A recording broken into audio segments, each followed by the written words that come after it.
Close your eyes and let yourself drift to a battlefield at dusk, but not the battlefield of rage and screaming. The fighting has ceased. The warriors have withdrawn. The setting sun casts long shadows across a field where silence has finally returned after hours of chaos.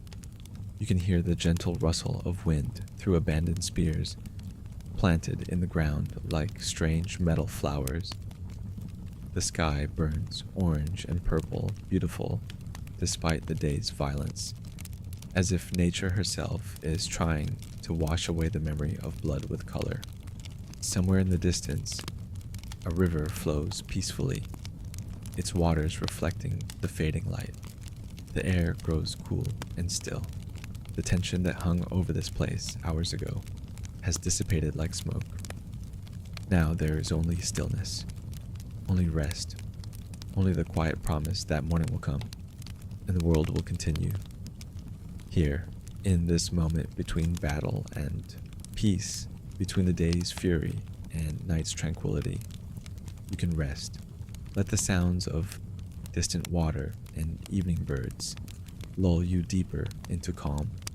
Even the god of war must rest sometimes. Even violence must give way to stillness. Even the most troubled soul can find peace in the spaces between conflict. And now, as you settle into this peaceful twilight, let us journey together through the story of Ares, the god who embodied everything humanity feared about war itself. The unwanted son, birth and rejection on Mount Olympus, home of the gods, gleamed with golden palaces and rang with divine laughter. Here lived Zeus and Hera, king and queen of all creation, rulers of heaven and earth, parents to gods and goddesses beloved by both immortals and mortals. But among their offspring, one child stood apart, not in glory, but in rejection. This was Ares, god of war, and from the moment of his birth, he was unwanted. The circumstances of Ares' conception remain somewhat mysterious, with different ancient sources telling different versions of his origin story. The most common account, found in Hesiod's Theogony and other traditional sources, describes Ares as the legitimate son of both Zeus and Hera, conceived in the normal manner of divine procreation. Hesiod writes simply that Hera, lying in the arms of the father of gods and mortals, conceived and bore Hebe to him, and Ares and Eileithyia. This version places Ares firmly within the Olympian family structure as a full-blooded child of the king and queen of heaven.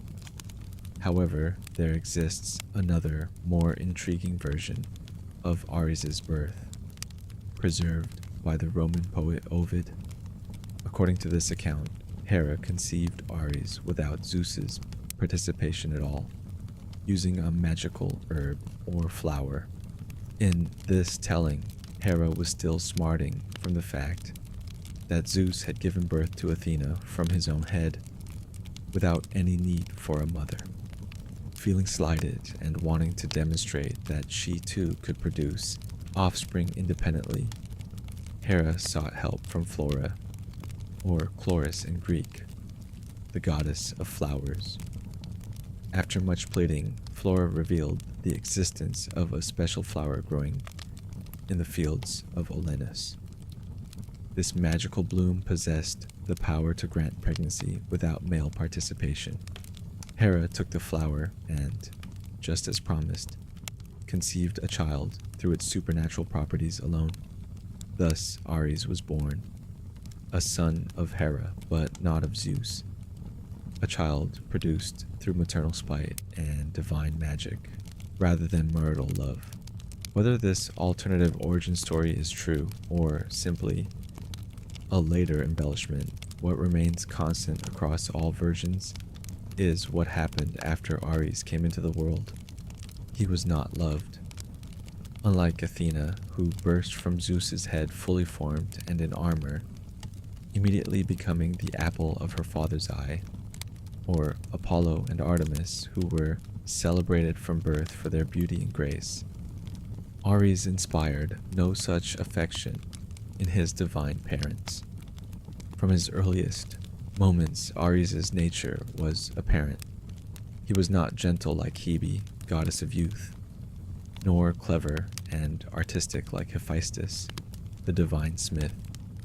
Even as an infant, Ares was fierce, aggressive, and difficult. He cried loudly, fought with his siblings, and showed an early propensity for violence and destruction that alarmed even his immortal family. While other divine children played at arts or music or wisdom, the young Ares played at war, and not the noble strategic warfare that his half-sister Athena would come to represent, but brutal, chaotic, bloody conflict for its own sake. Zeus, watching his son grow, found himself increasingly disgusted. The king of gods valued order, justice, and the proper functioning of cosmic law. Ares represented the opposite: chaos, mindless aggression, the breakdown of civilized behavior. Moreover, Ares seemed to take pleasure in violence, to revel in bloodshed in a way that went beyond necessity or divine duty. Where other gods used force judiciously and for purpose, Ares simply loved battle for its own sake. This fundamental disagreement about the nature and purpose of conflict would define Zeus's relationship with his son for all eternity. The king of gods could not understand or accept a deity who embodied such wanton brutality. In the Iliad, when Ares comes crying to Zeus after being wounded in battle, Zeus delivers one of the most devastating rebukes any divine parent ever gave a child. His words drip with contempt. "Do not sit beside me and whine, you double-faced liar. To me you are the most hateful of all gods who hold Olympus. Forever quarreling is dear to your heart, wars and battles. You have the unbearable, unyielding spirit of your mother, even of Hera. Her can I scarce control by my words. Still, I will not long endure to see you in pain, since you are my child, and it was to me that your mother bore you. But were you born of some other god and proved so ruinous, long since you would have been dropped beneath the gods of the bright sky. Read those words again and feel their cruelty." Zeus openly admits that Ares is the most hateful of all the Olympians to him. He wishes Ares had never been born. He states explicitly that if Ares had been another god's son, Zeus would have cast him down to Tartarus, the prison beneath even Hades, where the Titans and other cosmic threats were locked away. Only the fact that Ares was his own flesh and blood prevented Zeus from destroying or permanently exiling him. This was not a moment of anger or frustration. This was Zeus's considered honest opinion of his own son. Imagine growing up knowing your father felt this way about you. Imagine being a child on Olympus, surrounded by siblings who were loved, praised, celebrated, while you yourself were merely tolerated at best and actively despised at worst. Athena was Zeus's favorite, his brilliant daughter, the embodiment of everything he valued. Apollo and Artemis were beloved by all for their beauty and grace. Even Hephaestus, despite being cast from Olympus as an infant because of his physical deformity, eventually won respect and admiration for his incomparable craftsmanship. But Ares was hated. Hera's feelings toward her son were complex and ambiguous. Some sources suggest she doted on him, that he was her favorite child, and that Zeus's harsh treatment of Ares was partly due to Hera's protective attitude. Zeus himself suggests this in the passage above, blaming Hera for Ares' terrible temperament. Other sources, however, show Hera as equally frustrated with Ares, equally disappointed in how he turned out. The truth probably lies somewhere in between. Hera may have loved Ares in the way a mother loves her child, but she too was embarrassed by his behavior and his inability to command the respect that other Olympians enjoyed. The mythological record of Ares' childhood contains a story that perfectly captures his isolation and the lack of protection his divine status should have afforded him. When Ares was still an infant, by divine standards, which might mean decades or even centuries in mortal time, two giants named Otis and Ephialtes, collectively known as the Alauadae, captured him. These giants were massive and ambitious, sons of Poseidon, and they had grand plans to assault Olympus itself. But first, they needed to neutralize potential opposition. The Alauadae seized baby Ares and imprisoned him in a bronze jar, essentially a massive urn or container. There he remained, trapped, unable to escape, for 13 months. 13 months, more than a year. This was not a brief kidnapping. This was prolonged imprisonment of an Olympian god, a child of Zeus and Hera themselves. And where were his divine parents during this time? Where was mighty Zeus, who could throw thunderbolts and shake the foundations of the earth? Where was Hera, Queen of Heaven? Where were all the gods of Olympus? They did nothing. For over a year, the god of war languished in captivity, and his family did not rescue him. Some versions suggest they didn't even know where he was. Others imply they simply didn't prioritize his rescue. Either way, the message was clear. Ares was not important enough to mobilize divine resources to save. Eventually, someone did intervene, but tellingly, it wasn't Ares' parents. It was Hermes, the messenger god, and one of Zeus's other sons, who was alerted to Ares' imprisonment by Eriboea, the stepmother of the Alauadae giants. Eriboea felt sorry for the imprisoned godchild and told Hermes where to find him. Hermes, out of basic decency, or perhaps following Zeus's belated orders, went and freed Ares from his bronze prison. When the jar was finally opened, Ares emerged, weakened and traumatized by his long captivity. He had nearly wasted away, and he remained forever marked by the experience. This myth is extraordinary when you think about it. Ares was an Olympian, one of the 12 major gods, a son of the king and queen of heaven. His imprisonment should have been a cosmic crisis, an affront that demanded immediate and overwhelming response. Imagine if Athena had been kidnapped, or Apollo, or Artemis. The heavens themselves would have moved to free them. Zeus would have sent his thunderbolts, Poseidon his earthquakes. There would have been war. But for Ares, months passed, more than a year, and his rescue came not from his parents, but from his brother, and only then because a sympathetic giant stepmother had the compassion that the Olympians apparently lacked. What does it do to a child to know they are unloved? What does it do to a god to understand that despite all his power, despite his divine nature, despite his rightful place among the Olympians, he is fundamentally unwanted?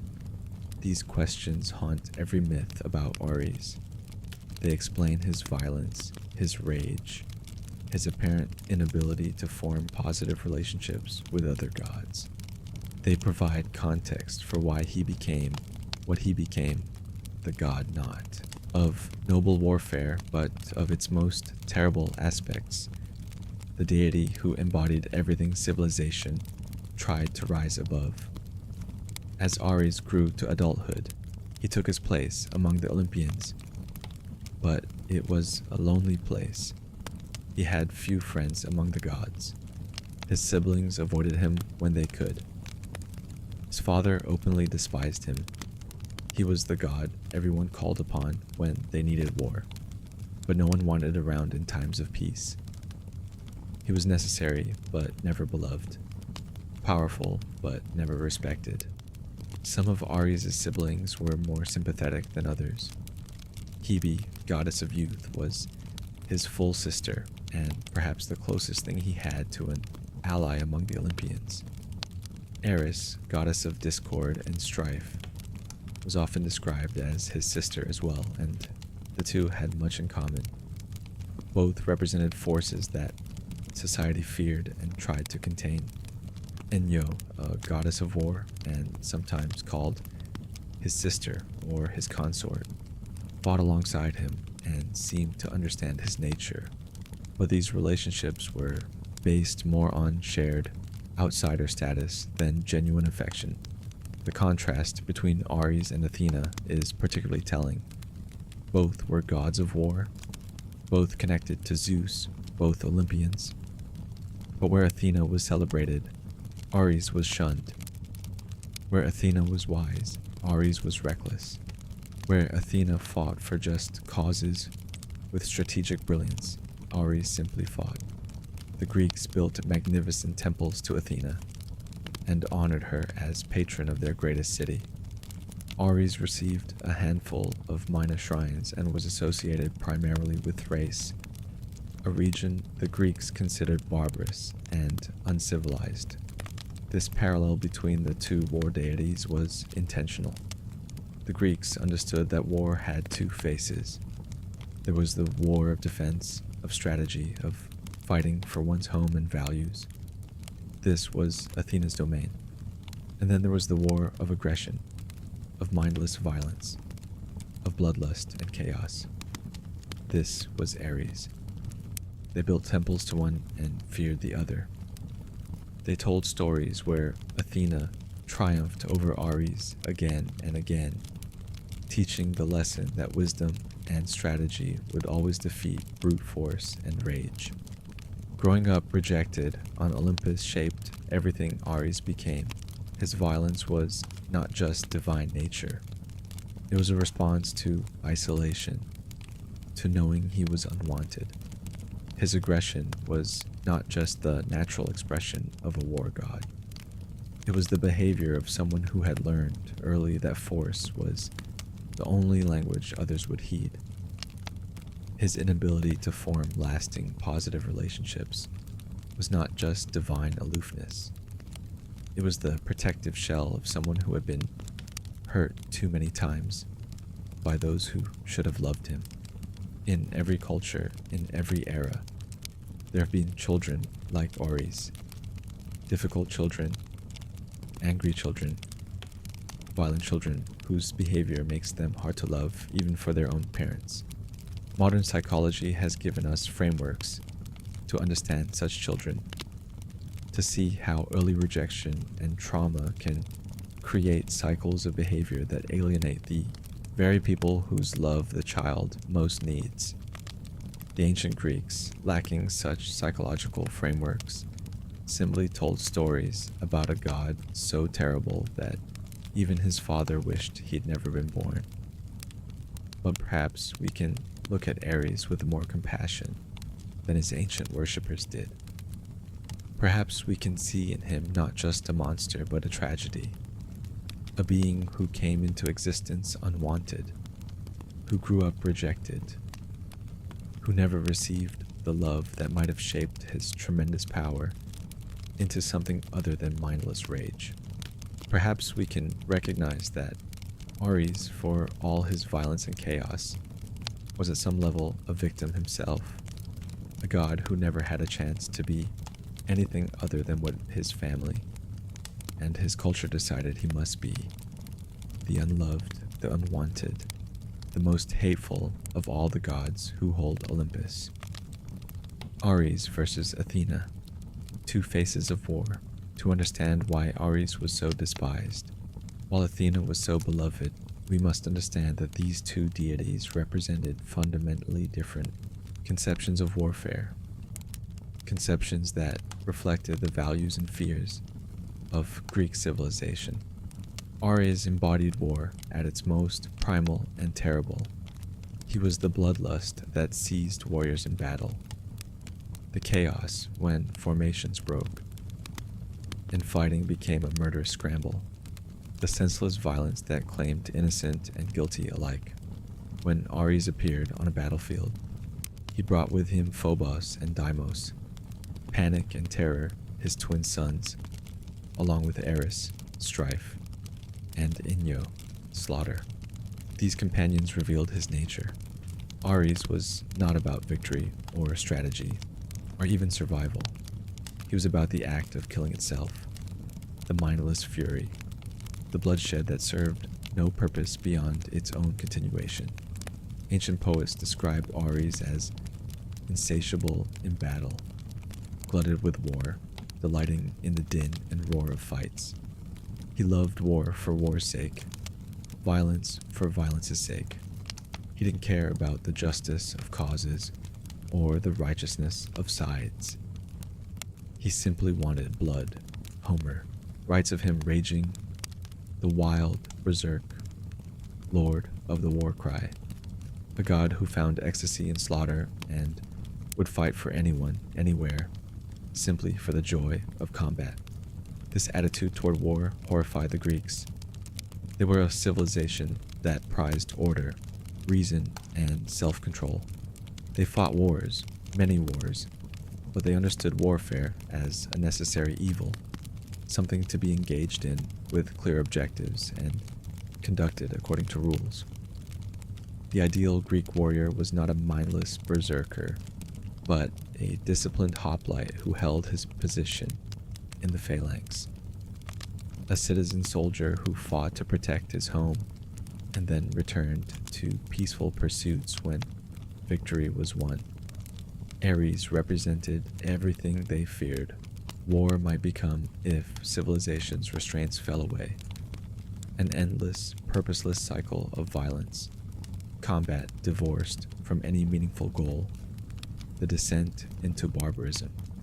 He was the nightmare that haunted Greek military culture, that in the heat of battle men would lose themselves, that they would become like animals, that the thin veneer of humanity would peel away to reveal something monstrous underneath. Athena, by contrast, represented war as it could be at its best, strategic, purposeful, necessary. She was the goddess not of fighting, but of winning, not of chaos, but of order. Where Ares went into battle roaring and flailing, Athena approached warfare like a game of strategy, seeing several moves ahead, positioning forces, exploiting weaknesses, achieving victory with minimal bloodshed when possible. She was patron of heroes not because they were the strongest, but because they were the cleverest. Odysseus was her favorite, and his hallmark was cunning, not raw fighting ability. The difference between the two gods was beautifully captured by the roles they were assigned in the divine order. Zeus, according to Homer, specifically gave both Ares and Athena authority over warfare, but with a crucial distinction. Ares had domain over the physical reality of battle, the weapons, the blood, the killing. Athena had domain over the intellectual and moral aspects, strategy, courage, justice in war. One governed the body of war, the other its mind and soul. This division reflected a philosophical understanding that war had two natures, and one was infinitely preferable to the other. There was war conducted with reason and purpose, war undertaken reluctantly, but prosecuted effectively, war that served the needs of civilization. And then there was war as an end in itself, war as uncontrolled violence, war that threatened to destroy civilization rather than protect it. The Greeks built temples to the first and feared the second. In myth, Athena and Ares came into direct conflict multiple times, and Athena always won. This was not random, it was a deliberate mythological teaching, a message repeated so often that no Greek could miss it. Wisdom, defeats brutality, strategy defeats rage, civilized warfare defeats barbarism. The most famous confrontation between the two occurred during the Trojan War, that legendary conflict that dominated Greek mythological consciousness. Both Ares and Athena involved themselves in the war, but on opposite sides. Ares, influenced by his lover Aphrodite, who favored the Trojans, fought for Troy, despite initially promising his mother Hera that he would support the Greeks. This fickleness was typical of Ares. He had no real loyalty to causes, only to the opportunity for battle.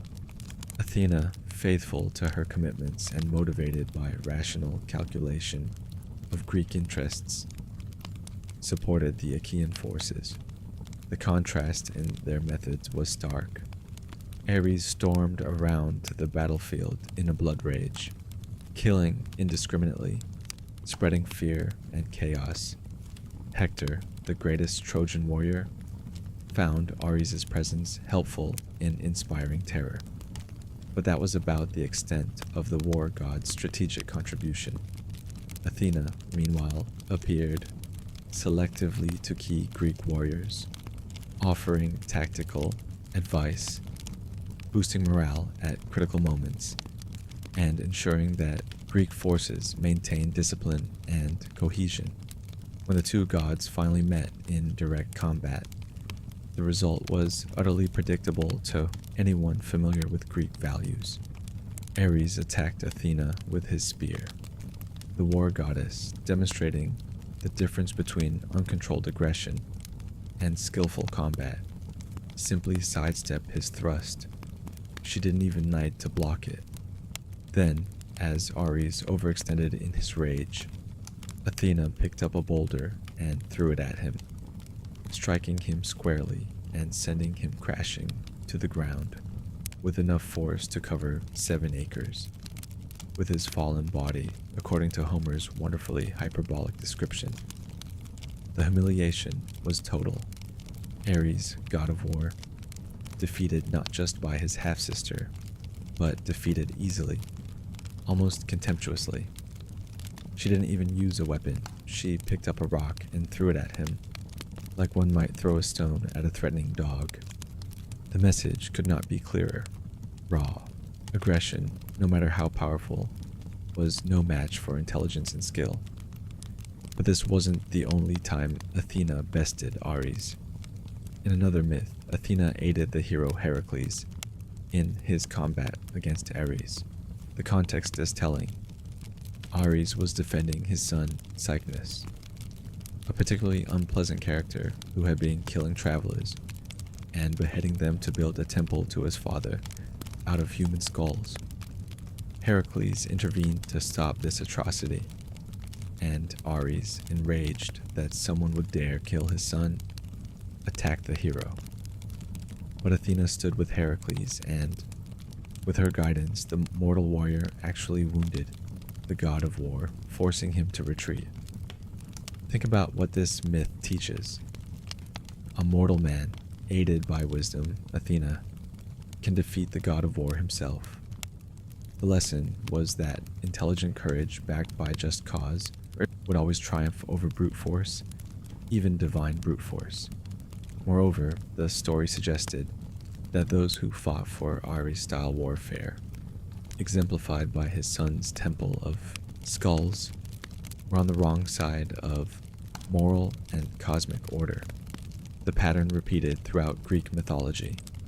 Ares was captured and imprisoned by the giant Alawada brothers, a humiliation no other Olympian suffered. He was wounded by the mortal hero Diomedes during the Trojan War.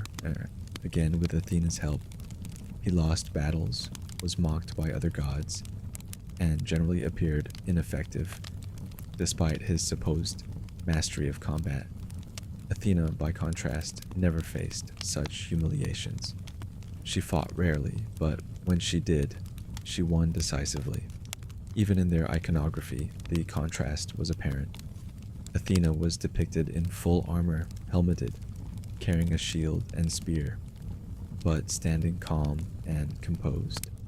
Her very appearance suggested disciplined military might under rational control. Ares was shown either as a fully armored berserker, sometimes with wild hair and bulging muscles, suggesting barely contained violence, or in later depictions, as a nude or semi-nude young man, powerful but unprotected, aggressive but vulnerable, where Athena's armor symbolized civilization's ability to channel violence toward productive ends. Ares's nakedness or partial armor suggested raw, uncontrolled animal aggression. The Greeks' preference for Athena over Ares reflected their society's central tension. They were, in many ways, a warrior culture. Greek city-states fought constantly against Persians, against each other, against anyone who threatened their interests. Military service was a core duty of citizenship, especially in places like Sparta, where life revolved around war. But they were also intensely proud of their civilization, their philosophy, their democracy, their art. They understood themselves as different from and superior to barbarians, precisely because they had transformed war from mere violence into something purposeful and controlled. Ares threatened that self-conception. He represented the possibility that, at heart, all warfare was barbarous, that the Greeks' beautiful ideals about justified conflict and noble combat were just a thin pretense, and that underneath war was and always would be mindless slaughter. Athena provided the counter-argument they desperately wanted to believe, that war could be rational, necessary, even noble if conducted correctly, with wisdom and for just purposes. This is why Ares had so few temples in Greece. There was one at Sparta, where worship of a war god made obvious sense. There was a sacred grove at Athens associated with the Areopagus, the hill of Ares, though even this was connected more to Ares as a figure of divine justice than as a war deity. And there were scattered minor shrines here and there. But compared to the grand temples of Athena, Zeus, Apollo, or even relatively minor gods, Ares was dramatically underserved. Some scholars suggest that the Greeks avoided building temples to Ares for the same reason they avoided invoking Ares in prayer. They didn't want to encourage him. Building a temple might draw his attention, and his attention meant war of the worst kind. Better to honor Athena and hope for her style of warfare, purposeful and controlled, than to invite Ares and risk the kind of mindless bloodshed he brought. Interestingly, Ares was more popular in regions considered less civilized by Athenian standards. Thrace, in particular, was often described as Ares' homeland or refuge, and the Thracians worshipped him enthusiastically. But to Athenian Greeks, this only confirmed their view of Ares as a barbarous god suited to barbarous people. Similarly, Sparta honored Ares more than Athens did, and Athens viewed Spartan culture as excessively militaristic and brutal, more Ares-like than Athens found comfortable. The philosophical dimension of the Ares-Athena dichotomy ran deep. They represented two possibilities for how civilization relates to violence. One possibility, Ares' way, was that violence is fundamental, ineradicable, and civilization is merely a temporary restraint on humanity's true nature.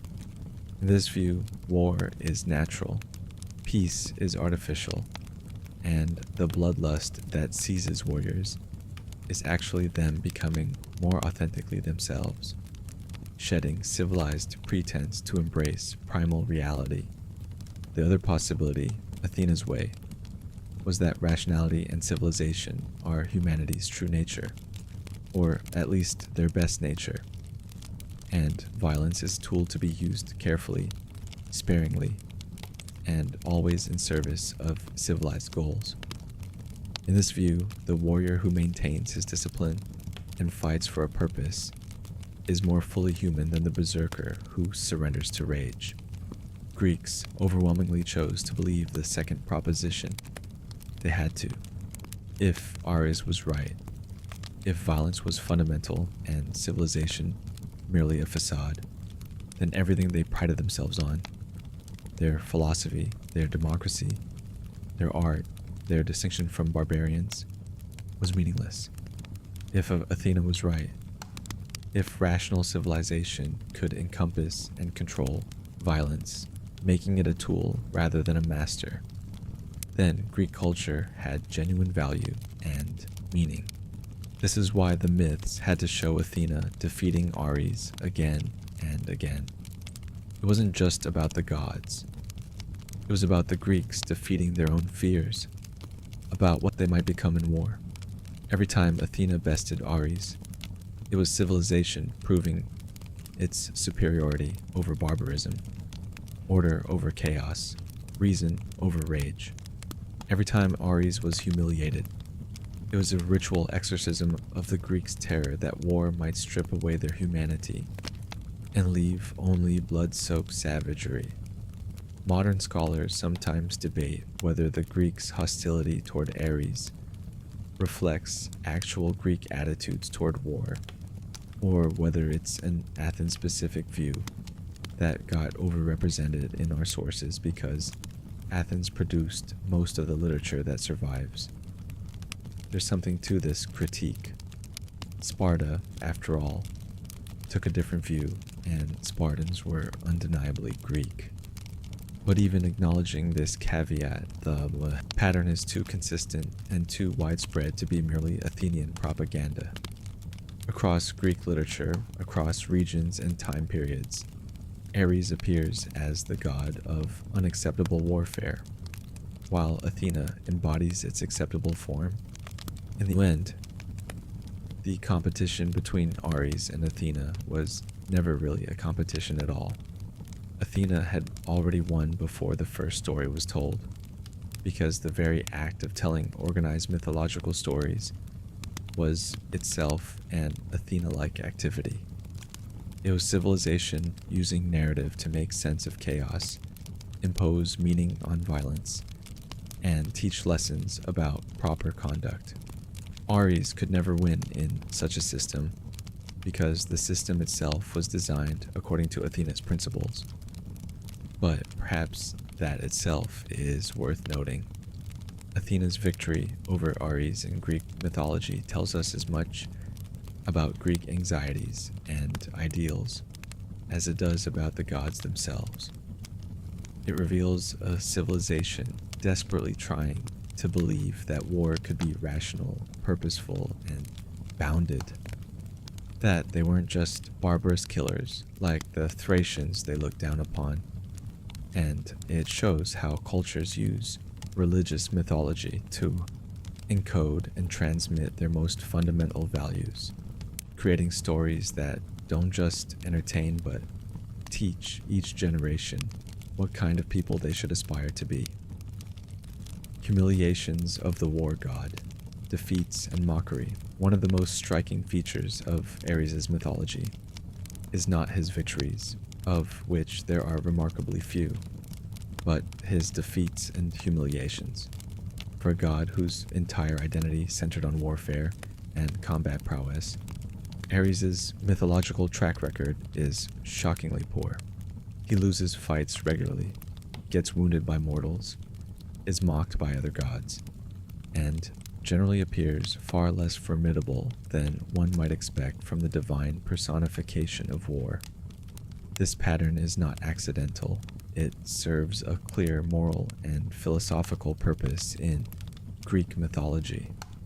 The most famous humiliation Ares suffered occurred during the Trojan War, in an incident that Homer describes in vivid, almost gleeful detail in the Iliad. The Greek hero Diomedes, son of Tydeus, was having an extraordinary day on the battlefield. In a single Aristeia, a term for an episode where a hero achieves superhuman feats, Diomedes had been tearing through Trojan warriors like a force of nature. His success was partially his own skill and courage, but also due to direct divine assistance from Athena, who had given him not just strength and protection, but also the rare and dangerous ability to see gods on the battlefield. This last gift was crucial because normally mortals could not perceive the gods unless the deities chose to reveal themselves. But Athena had lifted this veil from Diomedes' eyes, allowing him to see Ares fighting among the Trojan ranks. She'd also given him explicit permission to attack even divine beings if he could, a permission almost never granted, because mortals who fought gods typically died horribly for their hubris. Diomedes, emboldened by divine approval and riding the high of his day's triumphs, did not hesitate when he saw Ares. The god of war was in the process of stripping armor from a fallen Greek warrior, entirely focused on his trophy. Athena herself materialized in Diomedes' chariot. Some sources say she took the reins, others that she simply stood beside him to lend her divine strength. As they charged toward the distracted Ares, the goddess guided Diomedes' spear. The spear struck true. It pierced Ares' lower belly where his war belt fastened, driving deep into divine flesh. For a god, this should have been impossible.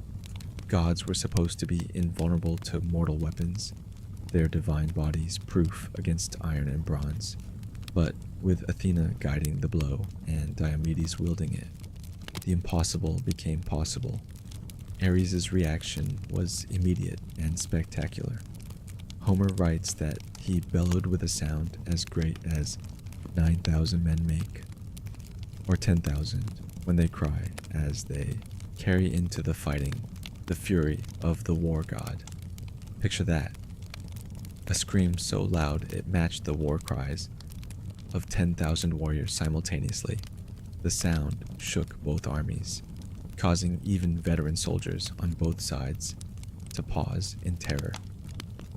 But if they expected to see some awesome divine retaliation, some godly demonstration of why mortals should never dare raise arms against immortals, they were disappointed. Instead, they saw Ares, bleeding, wounded, terrified, transform into a dark mist and flee the battlefield entirely, abandoning his Trojan allies and rushing back to Mount Olympus with all the speed his divine nature allowed. Upon reaching Olympus, Ares ran straight to Zeus, showing him the wound, complaining about Athena's intervention, and seeking sympathy and healing. What he got instead was one of the most devastating put-downs in all of Greek mythology. Zeus looked at his whining, wounded son and said, "Do not sit beside me and whine, you double-faced liar. To me you are the most hateful of all gods who hold Olympus. Forever quarreling is dear to your heart, wars and battles. You have the unbearable, unyielding spirit of your mother, even of Hera. Her can I scarce control by my words. So, now I believe, it is by her prompting that you have suffered these things. Still, I will not long endure to see you in pain, since you are my child, and it was to me that your mother bore you. But were you born of some other god and proved so ruinous as this, long since you would have been dropped beneath the gods of the bright sky." Zeus then grudgingly ordered the physician, god Paeon, to heal Ares' wound, which was accomplished quickly. But the damage to Ares' dignity was permanent. The message was unmistakable. Zeus did not sympathize with his son. He was disgusted by Ares' complaint, unimpressed by his wound, and made clear that he only tolerated Ares because of family obligation. not affection or respect. If Ares weren't Zeus's biological son, the king of gods would have cast him into Tartarus long ago. Think about what this scene reveals. Ares, god of war, is beaten in combat by a mortal human being. He runs away crying. He goes to his father for comfort and is instead insulted and rejected. And this is in the Iliad, one of the foundational texts of Greek culture, recited at festivals, taught to children, memorized by students. Every Greek who heard this tale learned the same lesson. Ares was not to be admired. His style of warfare was contemptible. Even his own father wished he'd never been born. But this wasn't the only time Ares was defeated in the Trojan War. Later in the conflict, when Zeus briefly allowed the gods to rejoin the battle, Ares came back looking for revenge against Athena. The two clashed again, and again Athena won decisively. She picked up a massive boulder. Sources vary on the size, but all agree it was enormous, something ordinary mortals couldn't even lift, and hurled it at Ares, striking him in the neck and knocking him down with such force that his body covered 7 acres when it fell. The imagery is both comical and contemptuous. Athena doesn't even use a weapon against him. She doesn't need her spear or her shield or any tool of war. She just picks up a rock and throws it like she's dealing with a stray dog. And Ares, mighty god of war, goes down like a sack of grain, sprawling across the ground, defeated not by some clever strategy or powerful magic, but by essentially getting hit in the head with a stone. Aphrodite, who was nearby and still cared for Ares, despite their complicated relationship, rushed to help him, taking his arm to try to lead him away. But Hera, seeing this, ordered Athena to go after Aphrodite too. Athena complied with obvious pleasure, struck Aphrodite in the chest, and sent both her and Ares tumbling to the ground in a tangled heap. The war god and the love goddess lay there together on the battlefield while Athena stood over them and proclaimed her victory. It was the ultimate humiliation. Ares defeated so thoroughly that even his attempt to retreat with Aphrodite's help ended in indignity. These Trojan War episodes established a pattern, but they weren't isolated incidents. Ares' record of defeat stretched back much further. One of the most telling stories concerned his childhood imprisonment by the Alauadai giants, Otis and Ephialtes. These two enormous beings, sons of Poseidon, were ambitious and dangerous. They had plans to storm Olympus and take over from the gods. But first, they needed to neutralize potential opposition. They chose to target Ares specifically. Whether they saw him as the most dangerous Olympian or simply as an opportunity, they captured the young god of war and imprisoned him in a bronze jar. Some sources say a bronze urn or vessel. There Ares remained for 13 months, a full lunar year, trapped, unable to escape, his tremendous warlike powers useless against his confinement. The implications of this myth are staggering. These giants, for all their strength, were still mortal beings. Yet they captured and held an Olympian god, specifically the god of war, and kept him imprisoned for over a year. More astounding still, no one rescued him. Zeus did not mobilize the forces of Olympus. Hera did not plead for her son's release. The other gods seemed barely to notice his absence. Eventually, Hermes discovered where Ares was being held, not through divine omniscience, but because the giant stepmother, Erebua, felt sorry for the imprisoned god and told the messenger god where to find him. Hermes rescued Ares, but By this point, the god of war was severely weakened, nearly wasted away from his long captivity, and he had been reduced almost to nothing. His power drained, his divine vitality depleted. This story serves multiple purposes in Greek mythology.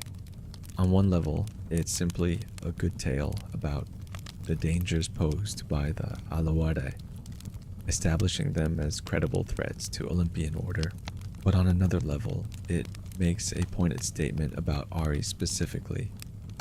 Even as a young god, even with all his warlike nature, he was capturable, defeatable, and ultimately not very important to the divine order. His 13-month absence barely registered. The world continued. Olympus functioned.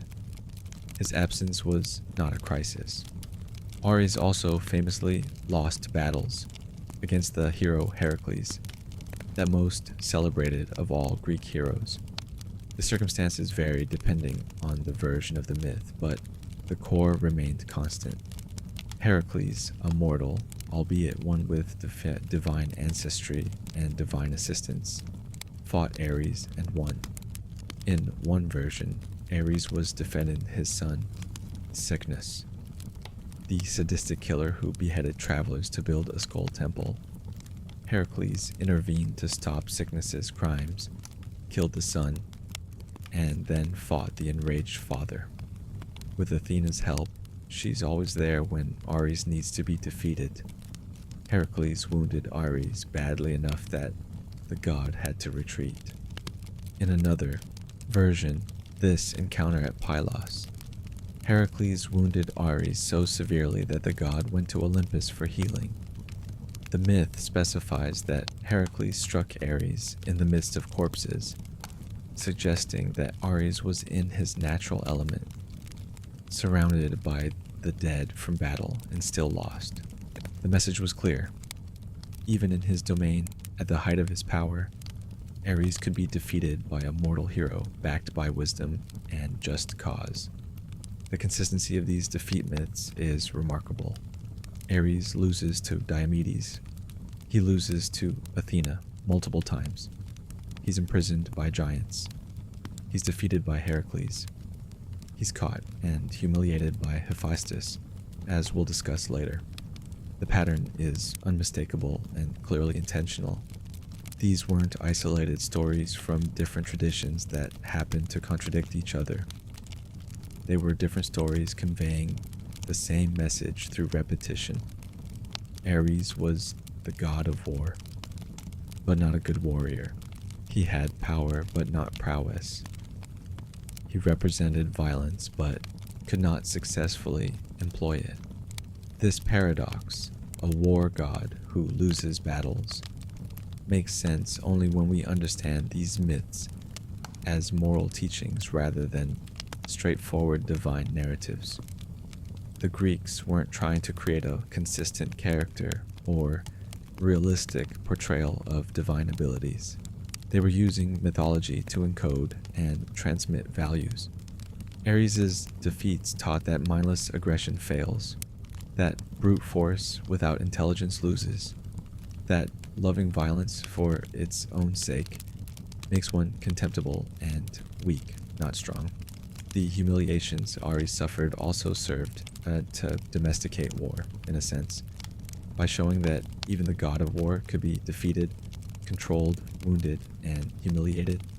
The myths suggested that war itself, terrible as it was, need not be unstoppable or unconquerable. Athena's repeated victories over Ares demonstrated that intelligent civilization could master and direct even warfare. Diomedes' and Heracles' triumphs showed that mortal heroes backed by wisdom and justice could resist and defeat the forces of mindless violence.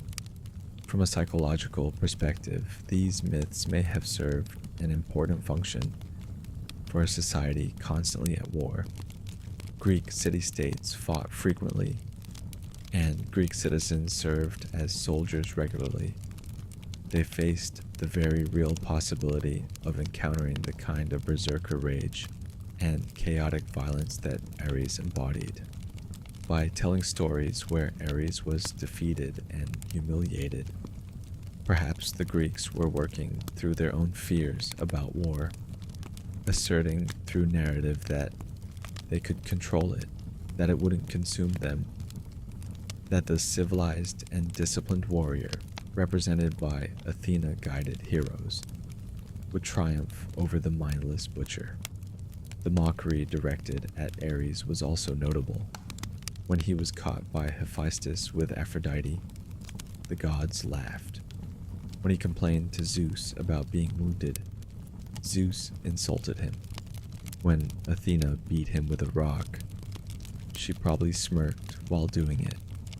This mockery of a war god is unusual in comparative mythology. Most cultures that developed war deities treated them with fearful respect, even if they didn't love them. War was too serious, too dangerous to laugh at. But the Greeks laughed at Ares. They made him ridiculous. Perhaps this too was a coping mechanism.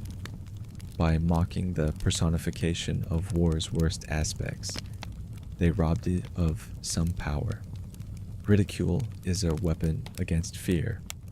And if the Greeks could make Ares laughable, perhaps they could make war itself less terrifying, more manageable, something to be faced with courage rather than paralyzing dread. Whatever the exact psychological and cultural functions these myths served, their message was unambiguous. Ares, despite being a god, despite being the divine embodiment of war itself, was not admirable, not successful, and not to be emulated. He was a cautionary figure, showing what not to be. Every humiliation he suffered, every battle he lost, every mockery he endured was a lesson to Greek warriors about how not to fight, what kind of warfare to avoid, and which values to embrace instead.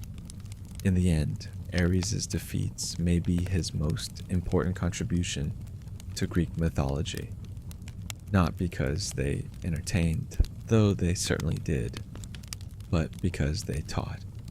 They showed generations of Greeks that even the god of war could be mastered by wisdom, that violence itself could be controlled by reason, and that the terrible chaos Ares represented was not inevitable or unstoppable.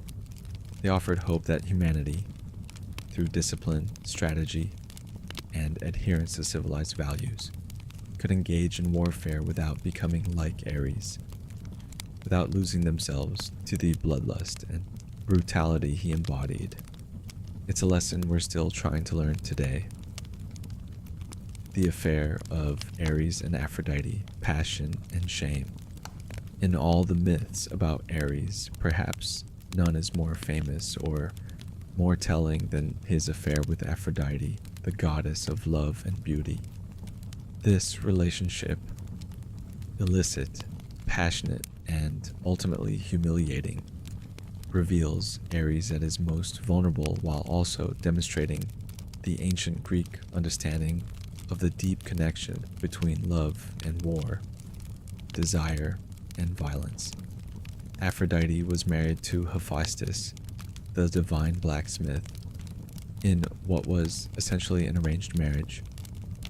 Zeus had given Aphrodite to Hephaestus as a reward or consolation for various reasons, depending on which version of the myth one follows. In some tellings, it was payment for Hephaestus agreeing to release Hera from a magical throne he'd trapped her in. In others, it was simply Zeus's way of preventing the male gods from fighting over the most beautiful goddess. Whatever the reason, Aphrodite had not chosen her husband, and she certainly did not love him. Hephaestus was powerful in his own domain. No craftsman, mortal or divine, could match his skill at the forge. But he was physically deformed, having been cast from Olympus as an infant because of his appearance. He walked with a limp, his body was gnarled and twisted, and he spent his days covered in soot and grime from metalworking. He loved Aphrodite desperately and had crafted beautiful gifts for her, including a magical girdle that enhanced her already supernatural beauty. But Aphrodite did not reciprocate his feelings. Enter Ares. The god of war was everything Hephaestus was not. Physically powerful, conventionally handsome in a rough masculine way, embodying raw strength and aggressive vitality. Where Hephaestus represented patient craft and careful creation, Ares represented immediate action and destructive power. Where Hephaestus was gentle and artistic, Ares was violent and direct. The attraction between Ares and Aphrodite made sense on multiple levels. Psychologically, they were opposites who complemented each other: war and love, violence and beauty, destruction and creation. Philosophically, both represented primal forces that could overturn reason and social order. Physically, both were young, beautiful, and passionate. And practically, both were trapped in situations they found unsatisfying. Ares isolated and hated on Olympus. Aphrodite married to a husband she didn't want. The affair began in secret. Whenever Hephaestus left his palace to work in his forge deep underground, Ares would arrive to meet Aphrodite. They became lovers, engaging in a passionate physical relationship that Aphrodite found satisfying in a way her marriage never was. Ares, for his part, found in Aphrodite someone who actually wanted him, who desired his company, who didn't look at him with disgust or fear. For perhaps the first time in his existence, the hated war god was loved. The affair might have continued indefinitely, except that the god's world is small and secrets are hard to keep. Helios, the Titan god of the sun, who sees everything that happens during daylight hours, observed Ares and Aphrodite together during one of their trysts. Whether motivated by loyalty to Hephaestus, love of gossip, or simple mischief, Helios went immediately to the blacksmith god and told him what he'd witnessed. Hephaestus was devastated. The wife he cherished was betraying him with another god. And not just any god, but Ares, the embodiment of everything crude and violent that Hephaestus, for all his physical deformity, had transcended through his artistry and skill. But Hephaestus was not a god of impulsive action. He did not fly into a rage, did not confront the lovers directly, did not challenge Ares to combat, which he would certainly have lost. Instead, he did what he did best. He went to his forge and created something ingenious. Working with gold or bronze, sources vary. Hephaestus crafted a net of surpassing fineness and subtlety. The mesh was so delicate that it was nearly invisible, thinner than spiderwebs but utterly unbreakable, impossible to tear or loosen even by divine hands. It was a masterwork of craft, but also of anger. A trap made from humiliation and set with precision. Hephaestus returned home and rigged his net above and around his marriage bed, securing it to bedposts and ceiling beams, with mechanisms so clever they would spring at exactly the right moment. Then he told Aphrodite he was leaving, going to his forge at Lemnos, he said, and would be gone for some time. And he left, or appeared to leave. Ares, who apparently had someone watching Hephaestus's movements, learned immediately that the blacksmith god had departed. He rushed to Hephaestus's palace where Aphrodite waited. The lovers wasted no time, heading straight to the bedroom that should have been sacred to Hephaestus's marriage. They fell into bed together and began making love. At the perfect moment, when the lovers were most intimately entangled, naked and vulnerable, and completely absorbed in each other. Hephaestus's trap sprang. The invisible net fell upon them, binding them together in their compromising position, holding them so tightly they couldn't move their limbs or shift their bodies. They were caught, literally, in the act, and then Hephaestus, who of course had never really left, returned. But he didn't return alone, and he didn't come in quietly. Instead, he called out loudly, summoning all the gods of Olympus to come witness his triumph, to see his wife and her lover caught red-handed, to observe the price of cuckoldry and adultery. The male gods came running.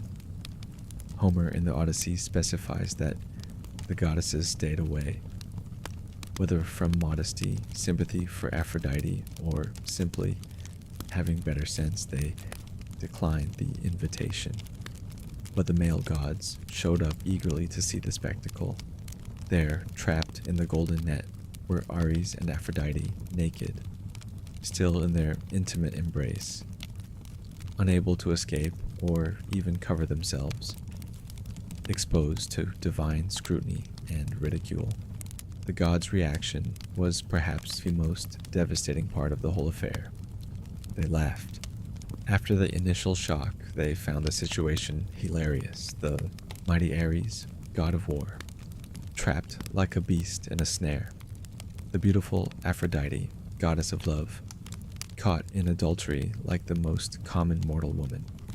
Hephaestus, the deformed craftsman everyone pitied or dismissed, had outwitted them both and created this perfect revenge. Apollo and Hermes, in a conversation Homer records, even joked about whether the humiliation would be worth the pleasure. Apollo asked Hermes if he would accept being trapped in the net, if it meant lying with golden Aphrodite.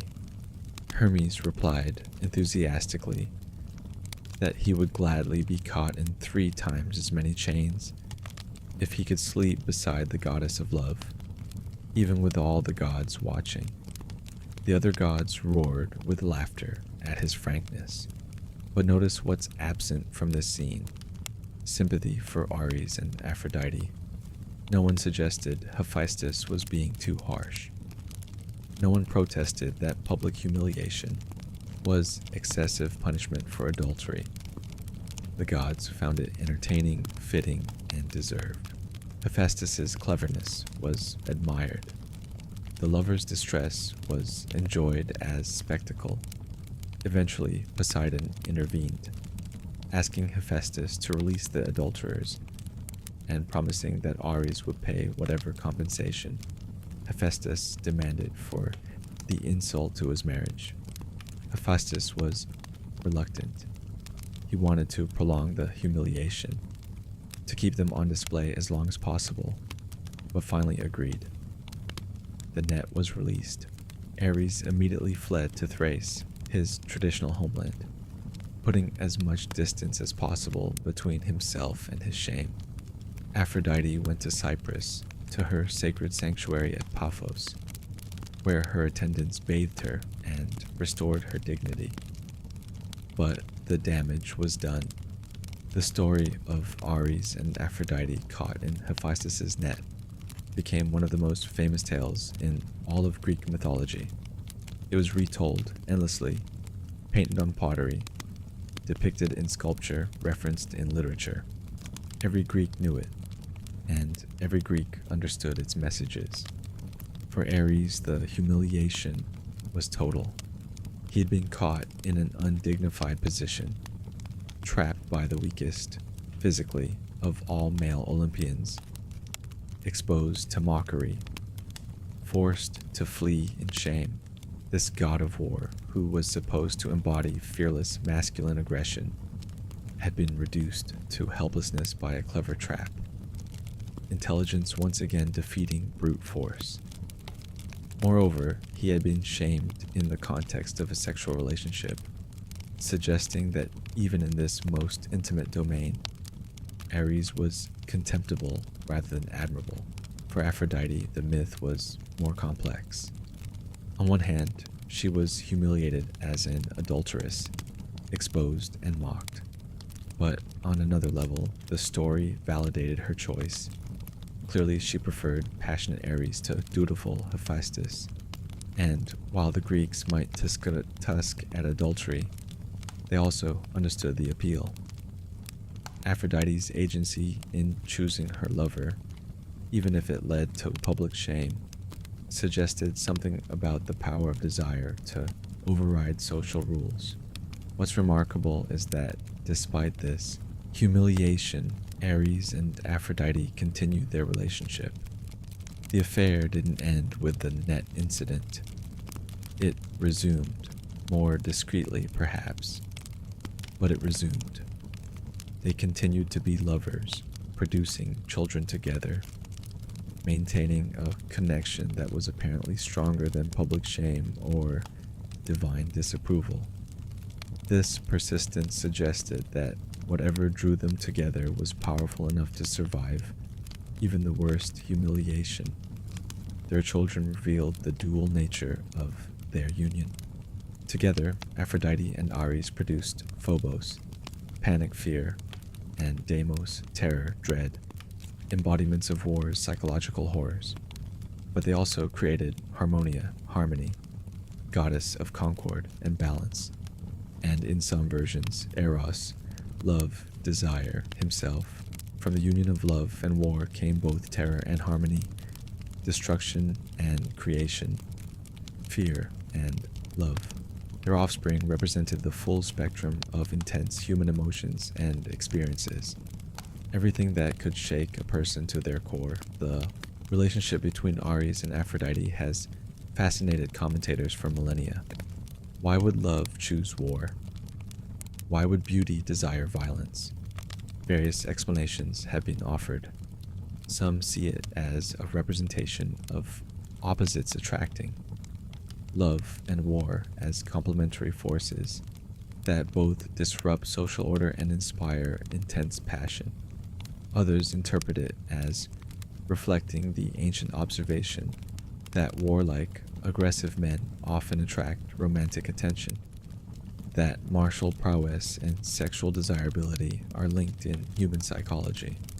Some modern interpretations suggest the myth reflected social realities, that women married to men they didn't choose, like Aphrodite married to Hephaestus, might seek passion elsewhere, that desire doesn't follow social rules or respect practical considerations.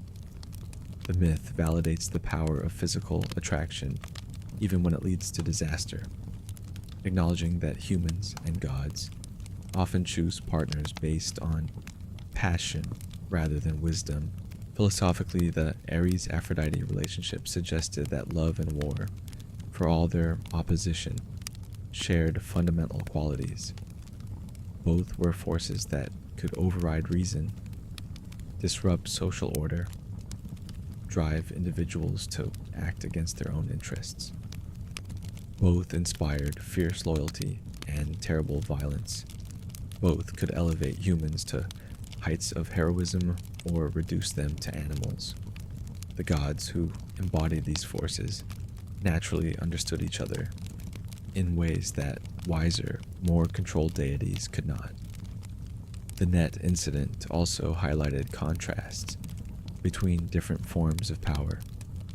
Hephaestus's trap demonstrated that intelligence and craft could defeat physical strength and passionate intensity. The deformed blacksmith, using only his skill, had humiliated the powerful war god and the beautiful love goddess. The message aligned with broader Greek values. Technical excellence and clever planning trumped raw force and emotional intensity. Yet despite Hephaestus's triumph, the myth ultimately suggested limits to that victory. Yes, he'd caught the lovers, humiliated them, proven his superiority in cunning. But he hadn't won Aphrodite's love. She went back to him as her husband after the incident, but her heart remained with Ares. Hephaestus could trap passion, could expose it and shame it, but he couldn't eliminate it or replace it with something else.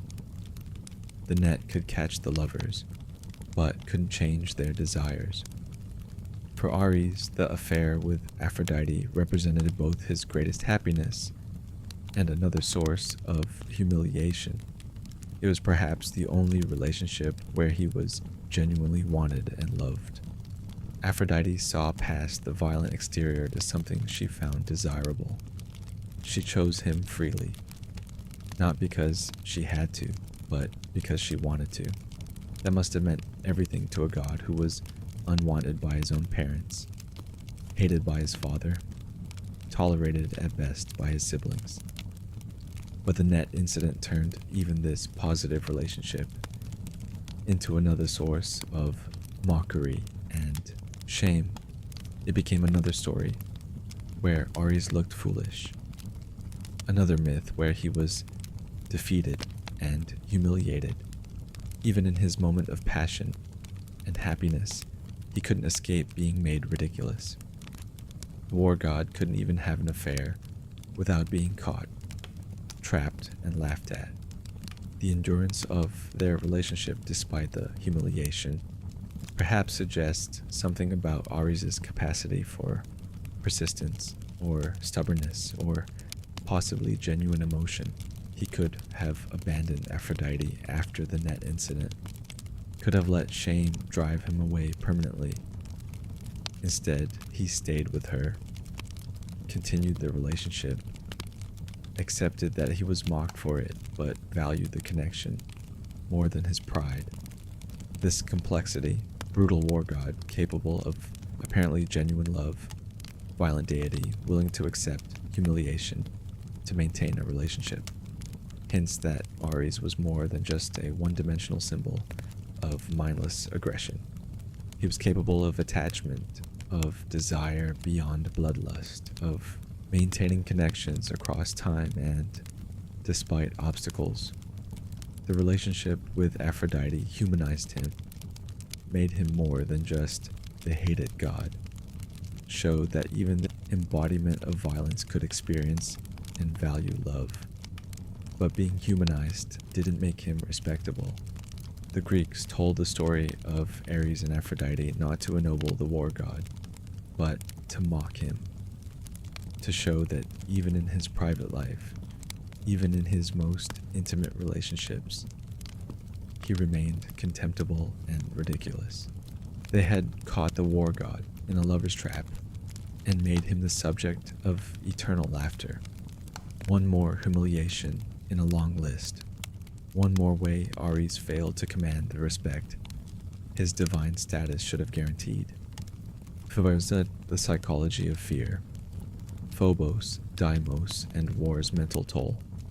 Among the most interesting aspects of Ares' mythology are his twin sons Phobos and Deimos, personifications of panic and terror, who accompanied their father into battle and spread psychological devastation through enemy ranks.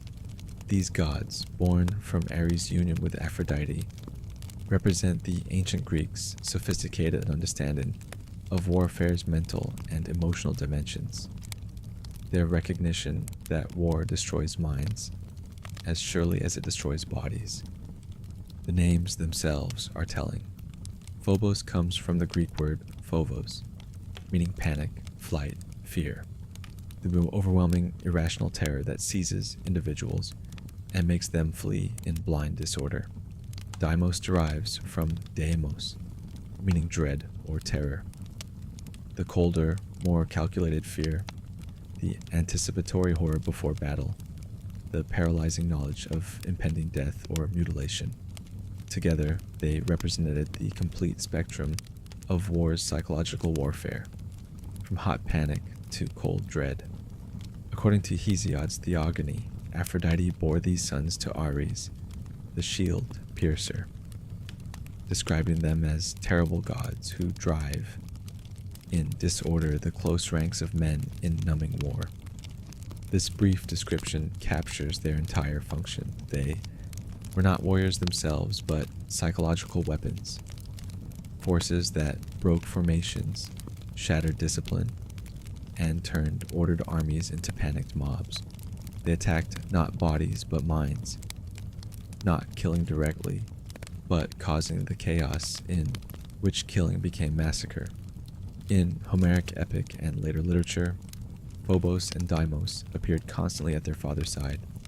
They drove his war chariot, yoked to 4 fire-breathing horses named Aethon, fire, Phlogios, flame, Konabos, tumult, and sometimes Phobos himself, suggesting fear was so central to Ares' approach to warfare that it was both his son and his steed. When Ares descended onto a battlefield, Phobos and Deimos came with him, spreading terror like a visible miasma. Homer describes a typical scene in the Iliad. Ares arrives to support the Trojans, accompanied by his terrible sons and the goddess Enyo. As they move through the ranks, Greek soldiers see Ares fighting among the enemy, and seeing the god of war himself present, and knowing that death stalks the field in divine form, many Greeks lose their nerve. They begin to give ground, their formations start to break. Individual warriors make the terrible choice to flee rather than stand and face divine wrath. This is Phobos and Deimos at work, not killing anyone directly, but creating the psychological conditions where killing becomes easy, where discipline fails, where warriors become victims. The Greeks understood this psychology intimately. In phalanx warfare, which dominated Greek military thinking, psychological factors were everything. Success depended on every man holding his position, keeping his shield in line with his neighbors, maintaining formation even as enemies closed, and spears began finding targets. A soldier who broke and ran didn't just endanger himself, he created a gap in the line that compromised everyone, potentially causing cascade failures, where one fleeing warrior led to panic spreading through entire formations. Phobos represented the hot panic, the sudden, overwhelming urge to flee that could seize a soldier mid-battle. Ancient warriors knew this feeling. The moment when fear became uncontrollable, when the amygdala hijacked rational thought, when the body's fight or flight response chose flight, despite all training and social pressure. Modern combat veterans call it breaking or losing it. The Greeks understood it as Phobos taking possession of a warrior's mind. Deimos was different, colder, slower, more insidious. He was the fear that came before battle, the dread that kept soldiers awake the night before engagement, the knowledge that tomorrow they might die horribly. This anticipatory fear was just as dangerous as panic because it ate away at resolve, drained courage over hours and days, left men exhausted before fighting even began. Deimos was why experienced generals tried to bring armies to battle quickly once committed. Every day of waiting gave Deimos more time to work on their soldiers' minds. Ancient Greeks represented Phobos and Deimos symbolically in warfare. Warriors painted images of Phobos on their shields, hoping to turn fear against enemies. Homer describes Agamemnon's shield featuring the blank-eyed face of the Gorgon with her stare of horror, and Deimos and Phobos. The Gorgon's petrifying gaze, combined with personified fear, created a psychological weapon. A shield meant to terrify as much as protect.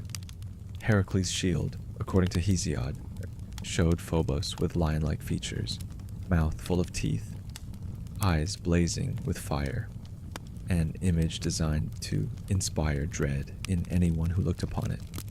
This use of fear imagery in warfare was not just mythological fancy. It reflected actual Greek military practice. Hoplite shields bore designs meant to intimidate. Warriors painted eyes, fangs, grimacing faces, anything that might cause an enemy to hesitate or panic. They understood that warfare was as much psychological as physical, that making enemies afraid was as valuable as making them dead. Interestingly, some Greek cities actually worshipped Phobos. Sparta, predictably, maintained a shrine to him, but the Spartans' relationship with Phobos was complex. They didn't worship fear as something to feel, but rather as a force to control and direct. Plutarch wrote that Spartans honored Phobos because they believed fear, properly managed, held their society together. They used controlled, ritualized fear. Fear of shame, fear of appearing cowardly, fear of failing one's comrades, as a binding social force, while training constantly to resist the panic and terror that Phobos could inspire in battle. The psychological sophistication of Phobos and Deimos in Greek mythology is remarkable given how ancient these concepts are. The Greeks had no modern psychology, no understanding of neurochemistry or evolutionary biology, no framework for discussing PTSD or panic disorders. Yet they personified these psychological states as gods, recognized them as separate types of fear with different qualities and effects, and understood their crucial role in warfare. Modern military psychology validates the Greeks' insights. Combat researchers have documented how fear manifests differently in different contexts and affects combat effectiveness in predictable ways. Sudden, overwhelming panic, Phobos, can cause catastrophic unit failures even among well-trained troops. Chronic anticipatory stress, Deimos, degrades performance, increases errors, and makes subsequent panic more likely. The psychological dimension of warfare is now studied scientifically, but the Greeks had mapped its basic terrain thousands of years ago through mythological personification. The word phobia itself, now designating irrational fears in modern psychology, derives directly from Phobos. When we speak of someone having a phobia, we're invoking the ancient Greek god of panic, acknowledging that some fears are powerful enough to seem divine in their ability to control behavior. The Greeks would have understood phobias perfectly. They knew that Phobos could latch onto anything: heights, closed spaces, social situations, whatever, and turn it into a source of overwhelming irrational terror. Deimos' name, while less commonly used in modern terminology, appears in scientific contexts, including as the name of one of Mars's two moons, the other being Phobos. This astronomical naming reflects the enduring association between Ares' Mars and his fear-bringing suns, perpetuating into modernity the ancient understanding that war and fear are inseparably linked. Beyond Phobos and Deimos, Ares had other divine companions who personified war's psychological dimensions. Eris, goddess of strife and discord, stirred up conflicts and turned allies into enemies. Enyo, sometimes described as Ares' sister, embodied bloodlust and frenzy of slaughter. There were also minor deities representing specific aspects of battle: Proioxis, pursuit, and Polyoxis, flight; Amados, battle din; Kidoimos, confusion; Androctasia, slaughter; and Alala, war cry. Together, these personifications created a complete psychological map of warfare. They weren't just poetic fancy. They represented the Greeks' sophisticated understanding that war assaults the psyche systematically, that battle involves not just physical violence, but coordinated psychological attack. Ares didn't just kill through strength. He killed through fear, confusion, rage, and despair. His children and companions weaponized emotion itself. This mythological framework also provided a way for ancient Greeks to process and discuss combat trauma. A soldier who broke and ran in battle hadn't failed morally or physically. Phobos had seized him. A warrior who struck down friends in the chaos of melee wasn't a murderer. Kidoimos had confused him. A veteran who couldn't sleep, who startled at sudden noises, who couldn't shake the memory of what he'd done and seen. He remained touched by Ares and his children. We might see this as primitive psychology, as metaphorical thinking that didn't understand the material causes of mental phenomena. But it's worth considering what these myths accomplished. They validated psychological responses to warfare, making them comprehensible within the culture's explanatory framework. They allowed warriors to articulate experiences that would otherwise be unspeakable, and they provided a vocabulary for discussing mental dimensions of combat that many modern societies still struggle to address openly. The relationship between Ares and his fear-bringing sons also illustrated an important principle.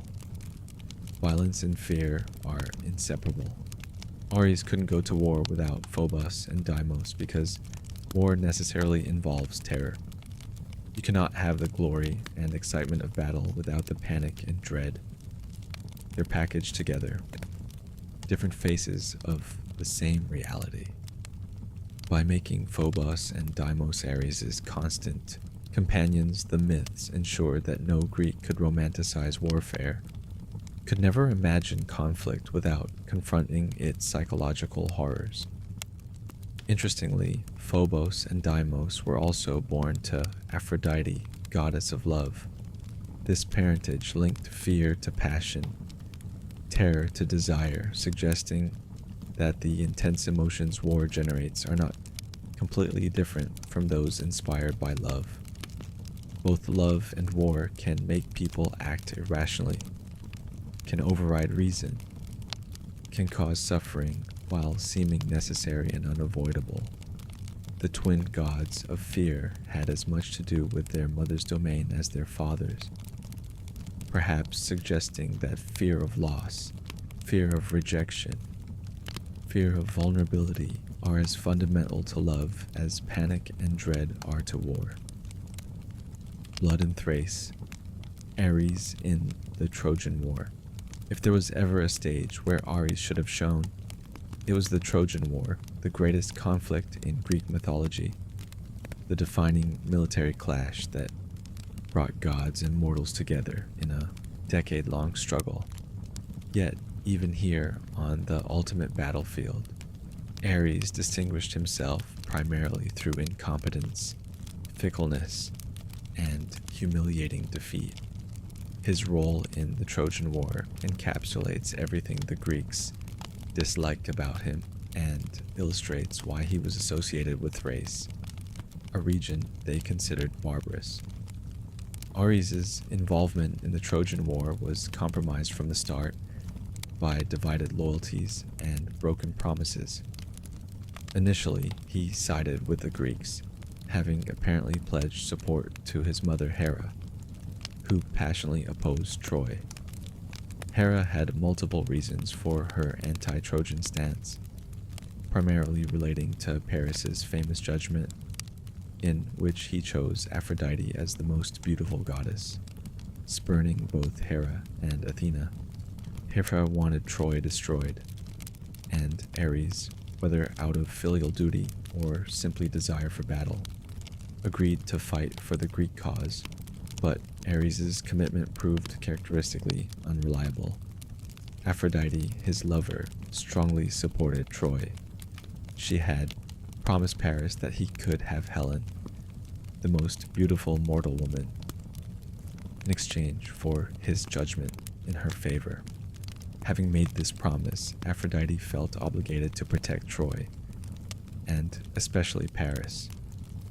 More than obligation, though, she seemed to have genuinely favored the Trojans, seeing in them, particularly in Paris and Aeneas, mortals worth preserving. Aphrodite played on Ares' emotions, his desire for her, their shared passion. According to Homer, she persuaded him to switch sides, to abandon his promise to Hera and fight instead for Troy. This shift was revealing. Ares had no real conviction about justice or loyalty. He would fight for anyone, change sides on a whim, break promises to his own mother if a lover asked. He embodied war's fickleness, its tendency to consume all sides equally, its indifference to moral considerations. This betrayal enraged Hera. She had trusted her son, expected his support, and he had chosen his mistress over his mother. The choice said everything about Ares' priorities and character. It also ensured that when he did fight, he would face divine opposition from his own family. Hera and Athena both aided the Greeks, and both had personal reasons to want Ares defeated. When Ares entered the Trojan War actively, he caused immediate chaos. Homer describes him raging, the wild berserk, lord of the war cry, storming through Greek ranks with a gigantic spear, slaughtering Greek warriors, spreading panic and confusion. With Ares fighting alongside them, the Trojans pushed forward, driving the Greeks back toward their ships. For a brief time, it seemed Ares' presence might turn the tide of the entire war. The Greek hero Diomedes, fighting brilliantly in one of the Iliad's greatest Aristeia sequences, saw Ares among the Trojans. Normally, this sight would have caused any warrior to retreat. Fighting a god was suicide, hubris of the worst kind, certain to end in divine retribution. But Athena appeared to Diomedes, standing in his chariot, and gave him permission to attack even Ares himself. She gave him the ability to see gods on the battlefield, and enhanced his strength and courage beyond mortal limits. Athena's intervention was not random. She wanted to demonstrate her superiority over her brother, to show that strategic warfare guided by wisdom would always defeat chaotic violence. She chose Diomedes as her instrument, this mortal hero becoming the vessel through which divine rivalry would play out. The confrontation between godly Ares and Athena-backed Diomedes was spectacular. Ares lunged with his spear, attempting to kill Diomedes outright, but Athena, invisible beside the Greek hero, deflected the thrust. Then Diomedes counterattacked, his spear guided by Athena's divine hand. The weapon struck Ares in the belly, in the vulnerable spot where his war belt fastened, driving through divine flesh that should have been impenetrable. Ares' reaction was immediate and terrible, but not in the way one might expect from a war god. He bellowed in agony, a scream Homer describes as loud as 9,000 or 10,000 warriors' battle cries combined. The sound was so tremendous that both armies momentarily stopped fighting, warriors on both sides shaking with terror at the godly howl of pain. Dark blood flowed from Ares' wound, ichor, the golden blood of immortals, but darkened by his nature. And then Ares fled. The god of war, wounded by a mortal man, abandoned his Trojan allies and ran from the battlefield. He transformed himself into a dark mist and sped back to Mount Olympus with all the haste his divine power allowed, leaving behind the warriors who had counted on his support. The Trojans, seeing Ares flee, lost the psychological advantage his presence had provided. Their advance stalled. The Greeks, emboldened by seeing even the god of war defeated, surged back. Ares' reception on Olympus was not sympathetic. He rushed to Zeus, showed him the wound, complained about Athena's interference, and sought comfort and validation. He received none. Zeus looked at his wounded, whining son with undisguised disgust and delivered the rebuke we've already examined, calling Ares the most hateful of all gods, wishing he'd been born to anyone else, stating that only family obligation prevented Zeus from casting him into Tartarus. The king of gods then ordered Paeon, the divine physician, to heal Ares' wound, but the healing was perfunctory, without warmth or concern.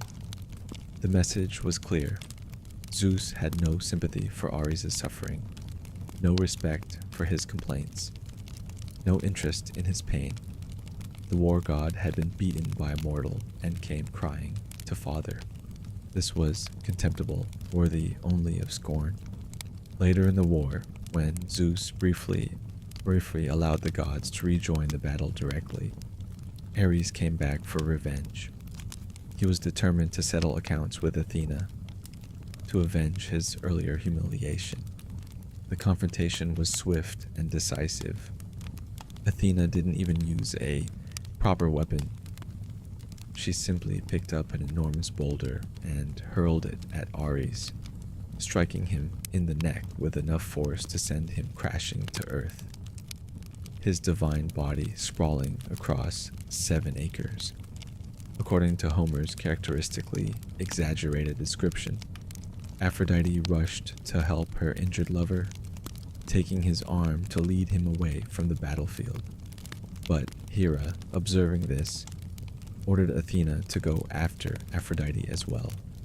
Athena complied gleefully, punching or striking Aphrodite in the chest, and sending both her and Ares tumbling to the ground in an undignified heap.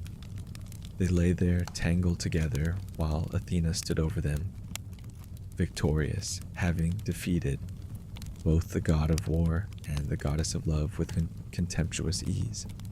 These incidents established Ares' role in the Trojan War, significant in theory, humiliating in practice. He caused chaos when unopposed, but couldn't withstand intelligent resistance. He switched sides capriciously, broke promises, abandoned allies when things went badly. He was wounded by mortals, beaten by his own half-sister, reduced to a figure of mockery, despite his divine power and warlike nature. Throughout the Iliad, Ares is consistently portrayed negatively. Homer calls him hateful Ares, man-slaughtering Ares, blood-stained Ares, Ares the bane of mortals, where other gods receive epithets marking their beauty, wisdom, or noble qualities. Ares gets epithets emphasizing his destructiveness and hateful nature. Even when he's successfully killing Greeks, Homer's language suggests not glory, but butchery, not honorable combat, but slaughter. The association between Ares and Thrace is mentioned repeatedly in the Trojan War stories and elsewhere in Greek mythology. After being caught with Aphrodite, Ares flees to Thrace. After being wounded by Diomedes, sources say he returns to Thrace to recover. Thrace was consistently described as Ares' homeland, his refuge, the place he went when shamed or defeated. This association was not complimentary. To Athenian and other mainland Greeks, Thrace represented everything uncivilized and barbarous. Thracians were viewed as warlike, yes, but in the wrong way. Violent for violence's sake, lacking in culture and philosophy, closer to animals than to civilized humans. Their warfare was brutal and chaotic, rather than disciplined and strategic. They were, in Greek eyes, exactly what Ares represented: strength and aggression without wisdom or restraint. By making Ares a Thracian, or at least closely associated with Thrace, Greek mythology consigned him to cultural otherness. He wasn't really one of us, the story suggested. He might live on Olympus, might be Zeus's son, might be counted among the 12, but his spirit belonged to the barbarous north, to the wild people who knew only violence. This geographic distancing allowed Greeks to claim war as part of their culture through Athena, while disowning its most terrible aspects through making Ares foreign. The Trojan War should have been Ares' opportunity to shine, to demonstrate his value, to justify his place among the Olympians. Instead, it became another extended demonstration of his inadequacy. He was defeated by mortals, beaten by his sister, abandoned by his own father, associated with the losing side. Eventually, after all his efforts, Troy fell, and generally showed himself to be the god everyone thought he was. Powerful but incompetent, terrifying but defeatable, necessary but contemptible. His performance in the war taught the same lessons as his other myths. That mindless aggression loses to strategy, that violence without purpose accomplishes nothing, that the qualities Ares embodied were ultimately self-defeating. The Trojan War lasted 10 years and ended with Greek victory through the clever stratagem of the wooden horse, Athena's kind of warfare, not Ares's. All his bloodshed, all his chaos, all his efforts meant nothing in the end, because he couldn't win through intelligence, only through force, and force alone was never enough. The many children of violence. Ares' offspring. Ares fathered numerous children by both divine and mortal women, and his offspring provide perhaps the clearest illustration of his nature and the Greek attitudes toward him. Unlike many gods whose children were heroes, wise rulers, or founders of great cities, Ares' children were overwhelmingly violent, destructive, and ill-fated. They inherited their father's worst qualities: brutality, aggression, love of violence, while rarely receiving any of the power or status that might have made these qualities effective. The most famous group of Ares' daughters were the Amazons, those legendary warrior women who lived without men, fought as fiercely as any male warriors, and established their own nation ruled by a queen. Various Amazon queens and prominent warriors were said to be daughters of Ares: Hippolyta, Antiope, Penthesilea, Melanippe, Orithyia, and others. Through these daughters, Ares became patron deity of an entire warrior culture. The Amazons fascinated and disturbed the Greeks in equal measure. Women warriors violated fundamental Greek assumptions about gender roles. Women were supposed to be peaceful, domestic, civilized, while men were warriors and citizens. The Amazons inverted this order, creating a society of female warriors who were explicitly not peaceful, not domestic, and definitely not under male control. By making Ares father of the Amazons, Greek mythology explained them as aberrations. Of course, these warrior women existed. They were spawned by the god of violent warfare itself.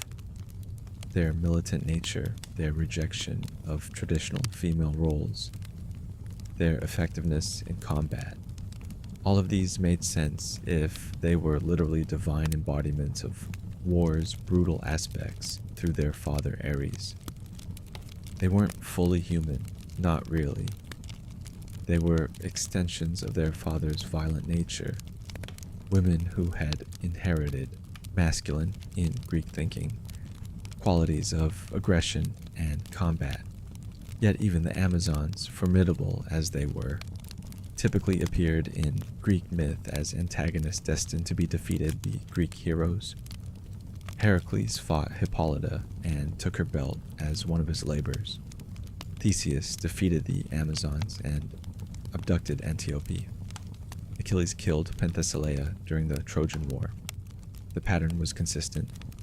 Ares' daughters were fierce and dangerous, but Greek heroes conquered them. The message: even war's most terrifying offspring could be mastered by a civilization's champions. Ares' sons were often even worse than his daughters. They inherited his violence without any of the Amazon's organization or purpose. Many were simply brutes, killers who terrorized regions until heroes came to stop them. The pattern of these myths was remarkably consistent. Ares fathers a violent son. The son commits atrocities. A hero kills the son. Ares attempts revenge. The hero defeats Ares too. One of the most notorious was Cygnus, or rather multiple men named Cygnus, each a son of Ares, each violent, each eventually killed. One Cygnus lived in Macedonia and made a practice of killing travelers on a particular road. According to Stesichorus, he was building a temple to Phobos, his brother or his father's companion, depending on the version, using the skulls of his victims. The temple was to be constructed entirely from human bones, a monument to terror built through murder. Heracles eventually confronted this Cygnus, fought him, and killed him, despite the son's divine heritage. Ares, enraged that someone would kill his child, attacked Heracles, but Athena aided the hero, and Heracles actually wounded Ares, driving the god off. In some versions, Zeus intervened with a thunderbolt to separate the combatants before things went further. The myth showed yet again that Ares' children were defeatable, that their inherited violence made them targets for heroic intervention, and that even Ares himself couldn't effectively protect them. Another son, Diomedes of Thrace, not to be confused with the Greek hero of the same name, kept man-eating horses. These weren't ordinary horses who merely trampled people.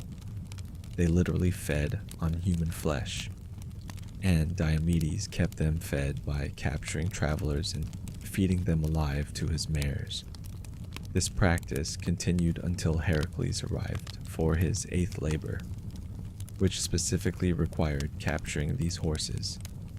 Heracles killed Diomedes and fed him to his own horses, then took the horses back to Eurystheus. Even Ares' horses inherited violent, unnatural appetites. The pattern extended beyond to have merely violent sons. Many of Ares' mortal children were explicitly identified as bandits, pirates, or criminals. They used their inherited strength and aggression not for any noble purpose, but simply to hurt and rob others. There were obstacles to be overcome, monsters to be slain, problems to be solved. Never heroes, never founders of cities or dynasties, with rare exceptions. Never the kind of offspring that brought honor to a divine parent. There was one significant exception to the pattern of violent doomed offspring. Harmonia, daughter of Ares and Aphrodite. Her name literally means harmony, or concord, and she represented the complete opposite of her father's usual legacy, where most of Ares' children were associated with discord and violence. Harmonia brought balance and peace. The circumstances of Harmonia's birth might explain her unusually benign nature. She was born of Ares' union with Aphrodite, meaning she inherited qualities from both parents. From Aphrodite came beauty, charm, and the capacity for peaceful relationships. From Ares, well, perhaps she inherited strength or passion, but her nature was primarily shaped by her mother's influence. She became goddess of harmony and concordance, the divine principle that brought disparate elements into balanced wholes. Harmonia's most famous myth involved her marriage to Cadmus, the founder of Thebes. The wedding was attended by all the Olympian gods. a rare honor, and the gods gave the couple magnificent wedding gifts. But despite this auspicious beginning, Harmonia's marriage was ultimately marked by tragedy. She and Cadmus eventually transformed into serpents, a fate that gave them immortality, but removed them from human society. Still, Harmonia represented something important: the possibility that Ares' children need not be entirely destructive, that violence and discord could, in combination with love and beauty, produce harmony rather than chaos. She was proof that Ares' legacy wasn't inevitably terrible, but she was also the exception that proved the rule, the one peaceful child among dozens of violent ones. Another child, sometimes attributed to Ares and Aphrodite, was Eros, the god of love and desire. This attribution was inconsistent in Greek mythology. Some sources made Eros a primordial deity existing from the beginning of creation, others made him Aphrodite's child, and still others specified Ares as the father. But when Ares was named as Eros' father, it created an interesting symbolic connection: passionate desire as offspring of love and war, gentle Eros born from brutal Ares. The characterization made sense on a symbolic level. Sexual desire, which Eros embodied, shares qualities with both love and war. It can be aggressive or tender, violent or gentle, destructive or creative. By making Eros the son of Aphrodite and Ares, some myths suggested that desire itself contains elements of both parental domains, that the force which draws humans together is neither entirely peaceful nor entirely combative, but something combining both. Beyond his divine offspring with Aphrodite, Ares sired numerous mortal children, most of whom met terrible ends. This pattern of doomed offspring might reflect ancient Greek attitudes about inherited traits. If your father was the god of violence and brutality, it stood to reason that you would be violent and brutal yourself. And in Greek society, violent brutality outside sanctioned contexts, like warfare for the polis, marked you as a threat, a criminal, someone who needed to be stopped. Ares' children became villains not because they chose villainy, but because they inherited their father's nature. They were violent because Ares was violent, aggressive because he was aggressive. They couldn't help being what they were, any more than Athena's children could help being wise. But whereas wisdom was valued and cultivated, mindless aggression was feared and suppressed. So Ares' children, exhibiting the qualities their divine father embodied, became targets for heroes, problems to be solved through their deaths. This created a tragic pattern. Ares' father's children, the children that inherit his violent nature. Their violence brings them into conflict with civilized society. Heroes kill them to protect others. Ares mourns his children, but can do little to protect them. When he tries, as with sickness, he is driven off or defeated himself.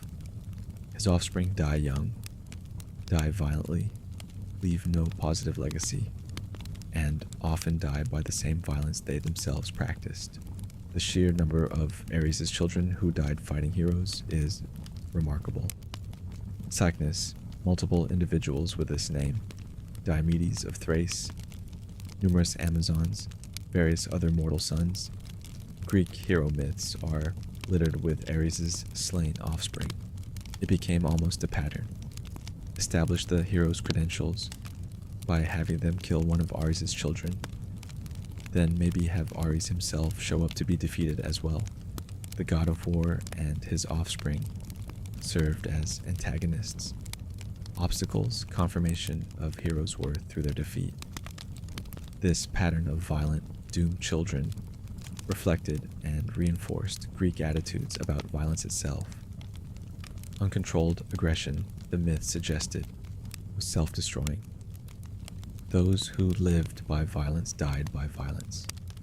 Ares' children, embodying their father's worst qualities without the restraints that civilization imposed, inevitably came into conflict with society's champions and inevitably lost.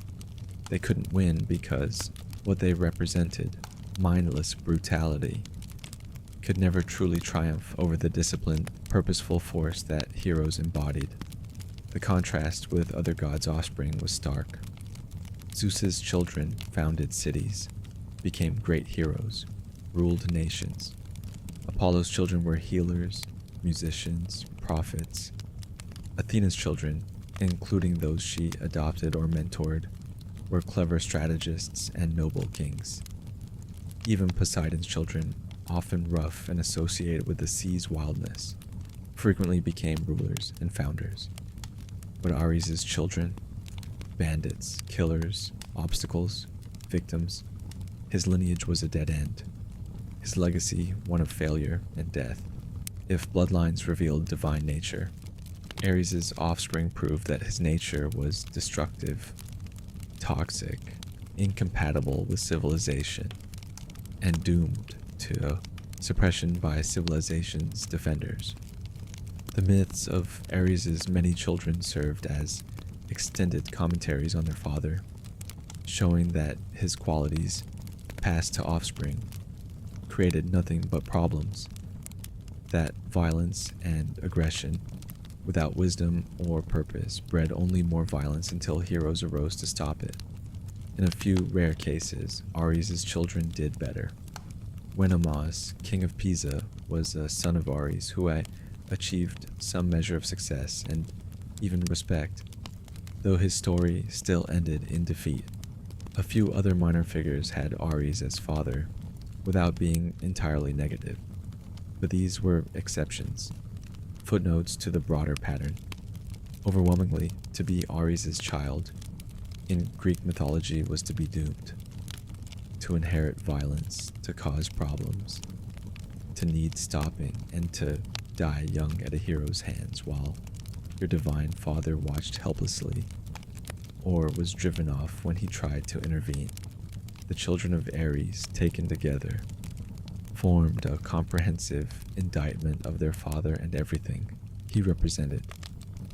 They showed what happened when violence was divorced from purpose, when aggression was transmitted without wisdom, when the god of war's qualities entered the mortal world without the restraints that civilization imposed.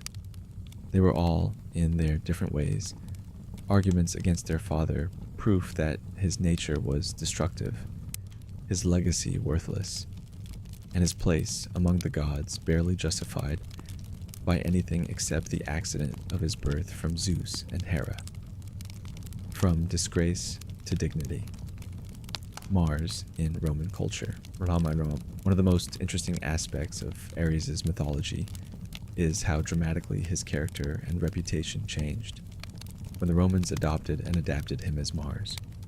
The hated, mocked, defeated Greek god of violence became, in Rome, one of the most important and respected deities in the entire pantheon, second in rank, only to Jupiter himself. This transformation reveals as much about differences between Greek and Roman cultures as it does about the gods themselves. Mars, whose name may derive from an Indo-European root related to kill, or possibly from a pre-Indo-European source, was originally a Roman agricultural deity associated with the spring season, fertility, and the protection of crops. As Rome evolved from a farming community into a militaristic state, Mars's character evolved too, taking on more warlike attributes, until he became the god of military might. When Romans encountered Greek culture and began assimilating Greek gods into their pantheon, they identified Mars with Ares, merging the Greek war god's mythology with their own deity. But crucially, Romans didn't simply import Ares wholesale. They kept Mars' dignity, his importance, his respected status, while adding some of Ares' warlike attributes. The result was a god who embodied military valor and discipline, closer to Athena's version of warfare than to Ares' chaos and bloodlust. Roman Mars was war as an instrument of state power, war in service of Roman greatness, war that built and maintained empire. This Mars could never be mocked the way Greeks mocked Ares. The most dramatic difference appears in Mars' role as father of Rome itself.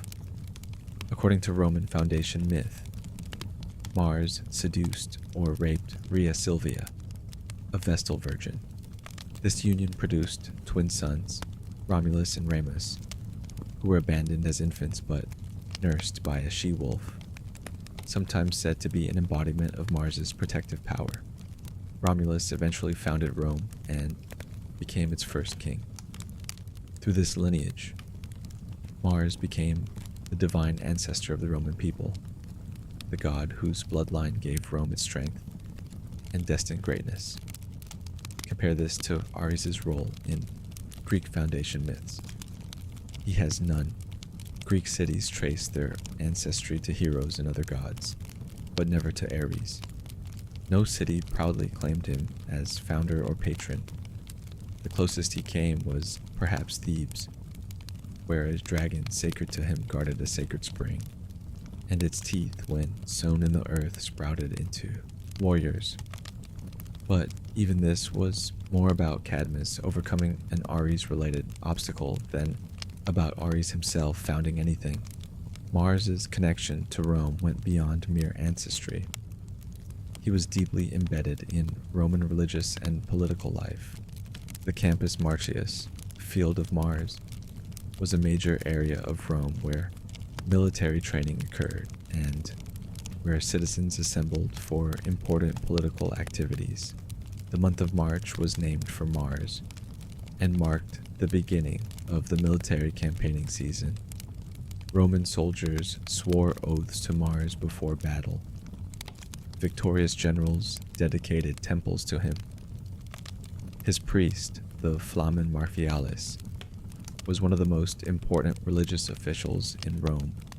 Romans told different stories about Mars than Greeks told about Ares, where Greek myths showed Ares being defeated, humiliated, and mocked.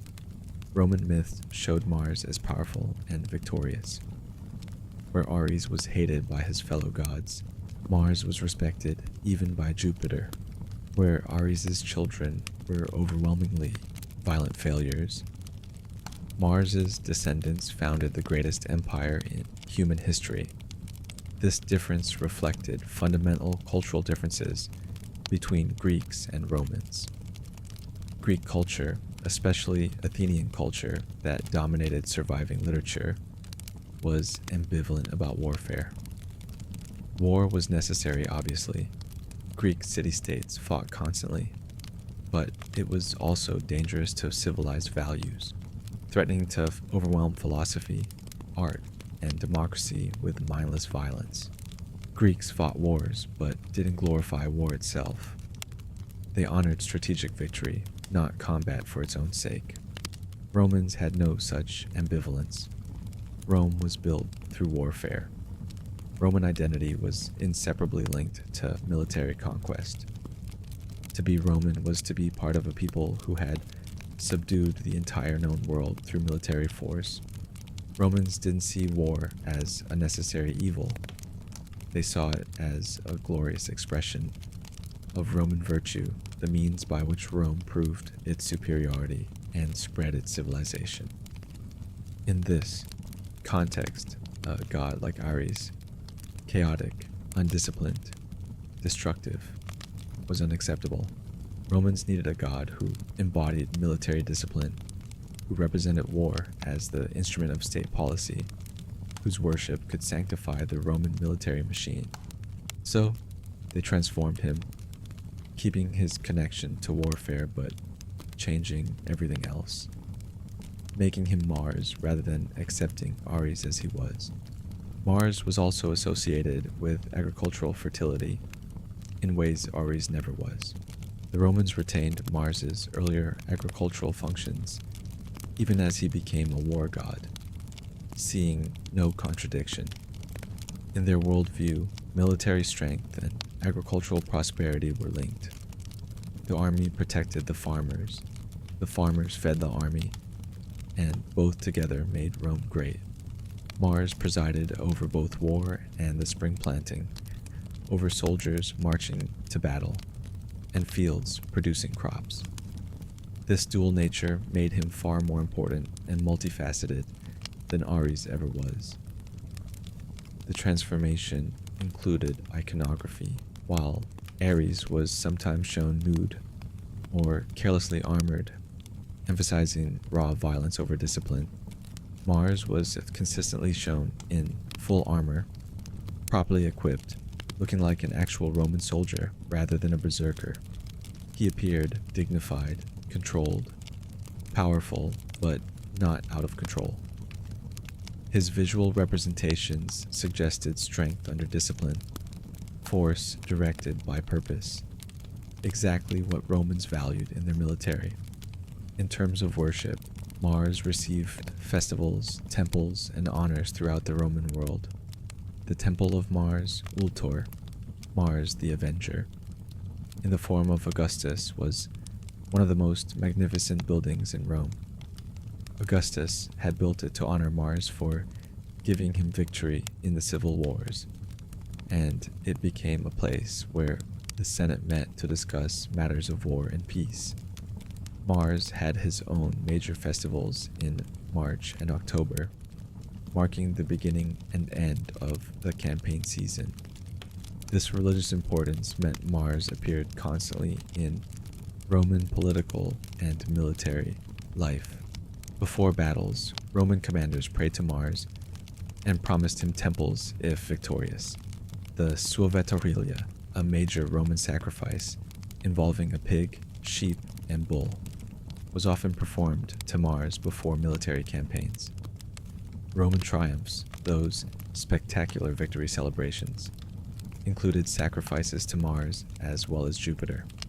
The god was woven into the fabric of Roman military culture in ways Ares never was in Greek warfare.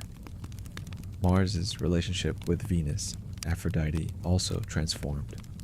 While Greeks told of Ares and Aphrodite's illicit, humiliating affair, Romans portrayed Mars and Venus as an important divine couple whose union symbolized the combination of love and war that produced Roman greatness.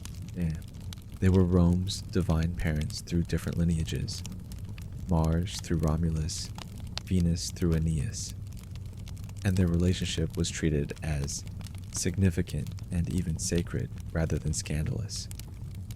This respectability extended to Mars's children. While Ares's offspring were largely villains, Mars's descendants were founders and heroes. Beyond Romulus and Remus, various Roman families claimed descent from Mars, seeing this lineage as a source of pride rather than shame. To be Mars's child in Roman mythology meant inheriting strength, courage, military virtue, positive qualities that benefited family and state. The difference in how Greeks and Romans treated essentially the same god reveals profound cultural variations in attitudes toward warfare. Greeks, especially Athenians, were culturally sophisticated, proud of philosophy and arts, and saw war as threatening these achievements. They needed to distinguish good war, Athena, from bad war, Ares, accepting the former while condemning the latter. Romans had no such need for a distinction. They saw war as glorious, as the activity that most defined what it meant to be Roman.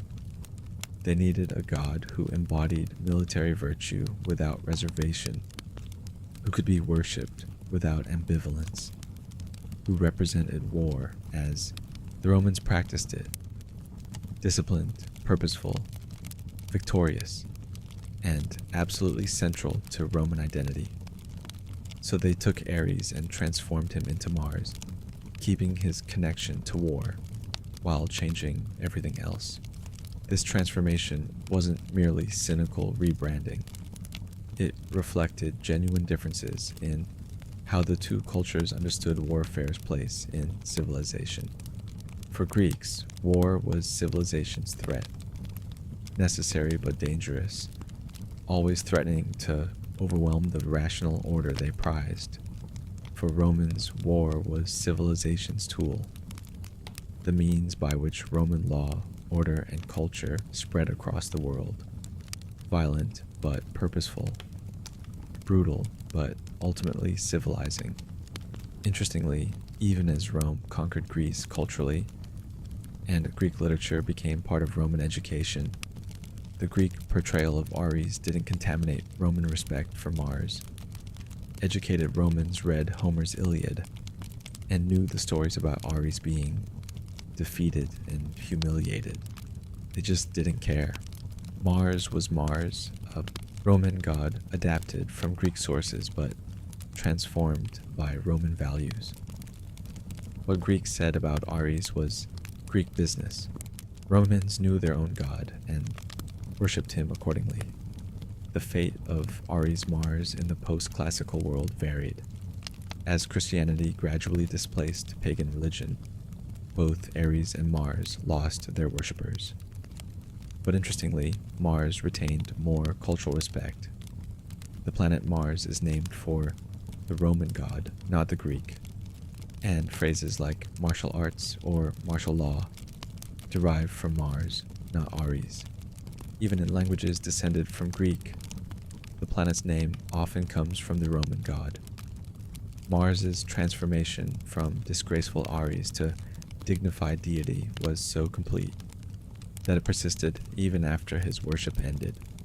This historical trajectory from despised Greek god to honored Roman deity suggests that gods are not fixed entities but cultural constructs that change as the cultures worshipping them change. Ares and Mars started from similar mythological material but developed very differently because Greek and Roman societies had different needs, different values, and different relationships with warfare. The same divine principle took opposite forms depending on whether it was filtered through Greek ambivalence or Roman confidence about war's place in their civilization. First conclusion, and so we come to the end of our journey through the brutal, tragic, fascinating mythology of Ares. We've seen how he was unwanted from birth, rejected by his own father, trapped as a child, and left for months without rescue. We've watched him lose battle after battle despite being the god of war, humiliated by mortals and gods alike, mocked for his defeats and his passionate nature. We have met his terrible children and witnessed the transformation of his character from Greek Ares to Roman Mars. Ares' story is ultimately a tragedy, not the tragedy of a hero falling from greatness, but something darker and more fundamental. It's a tragedy of a being created to embody violence who was then hated for embodying exactly what he was meant to embody. The Greeks needed a god of war, but despised the god who filled that role. They required his services, but wanted nothing to do with him personally. They built their cities through warfare, but rejected the deity who represented war's brutal reality. Perhaps there's something to learn from this. Ares shows us what happens when we despise the very things we need, when we project our guilt and fear onto a single figure and make them bear all our anxieties. Every society needs warriors. But what happens to warriors when the society that uses them refuses to honor them? Every civilization employs violence in its defense, but what becomes of that violence when we pretend it's something we can distance ourselves from. Ares stands as a reminder that violence, once called into being, cannot be so easily controlled or dismissed. He embodies war's chaos, its terror, its psychological destruction. The Greeks tried to separate good war from bad war, making Athena the goddess of one and Ares the god of the other. But war is always both, always strategy and chaos, always purpose and brutality. You cannot have the glory without the blood, the victory without the trauma. Ares reminds us of this uncomfortable truth. If you found this exploration of the hated god of war compelling, please like this video and subscribe to the Mythos Deep Dive. Your support helps us bring you these deep dives into the myths that shaped human civilization. Share this with anyone interested in Greek mythology, the psychology of warfare, or the ways ancient cultures understood violence. And let us know in the comments which myth or god you'd like us to explore next. Until then, remember that even the gods we reject have stories worth hearing. Even the figures we despise can teach us about ourselves. And the darkest myths often hold the most uncomfortable truths. May you find peace in understanding wisdom in ancient stories, and the courage to face even the most terrible tales. Stay curious, my friends,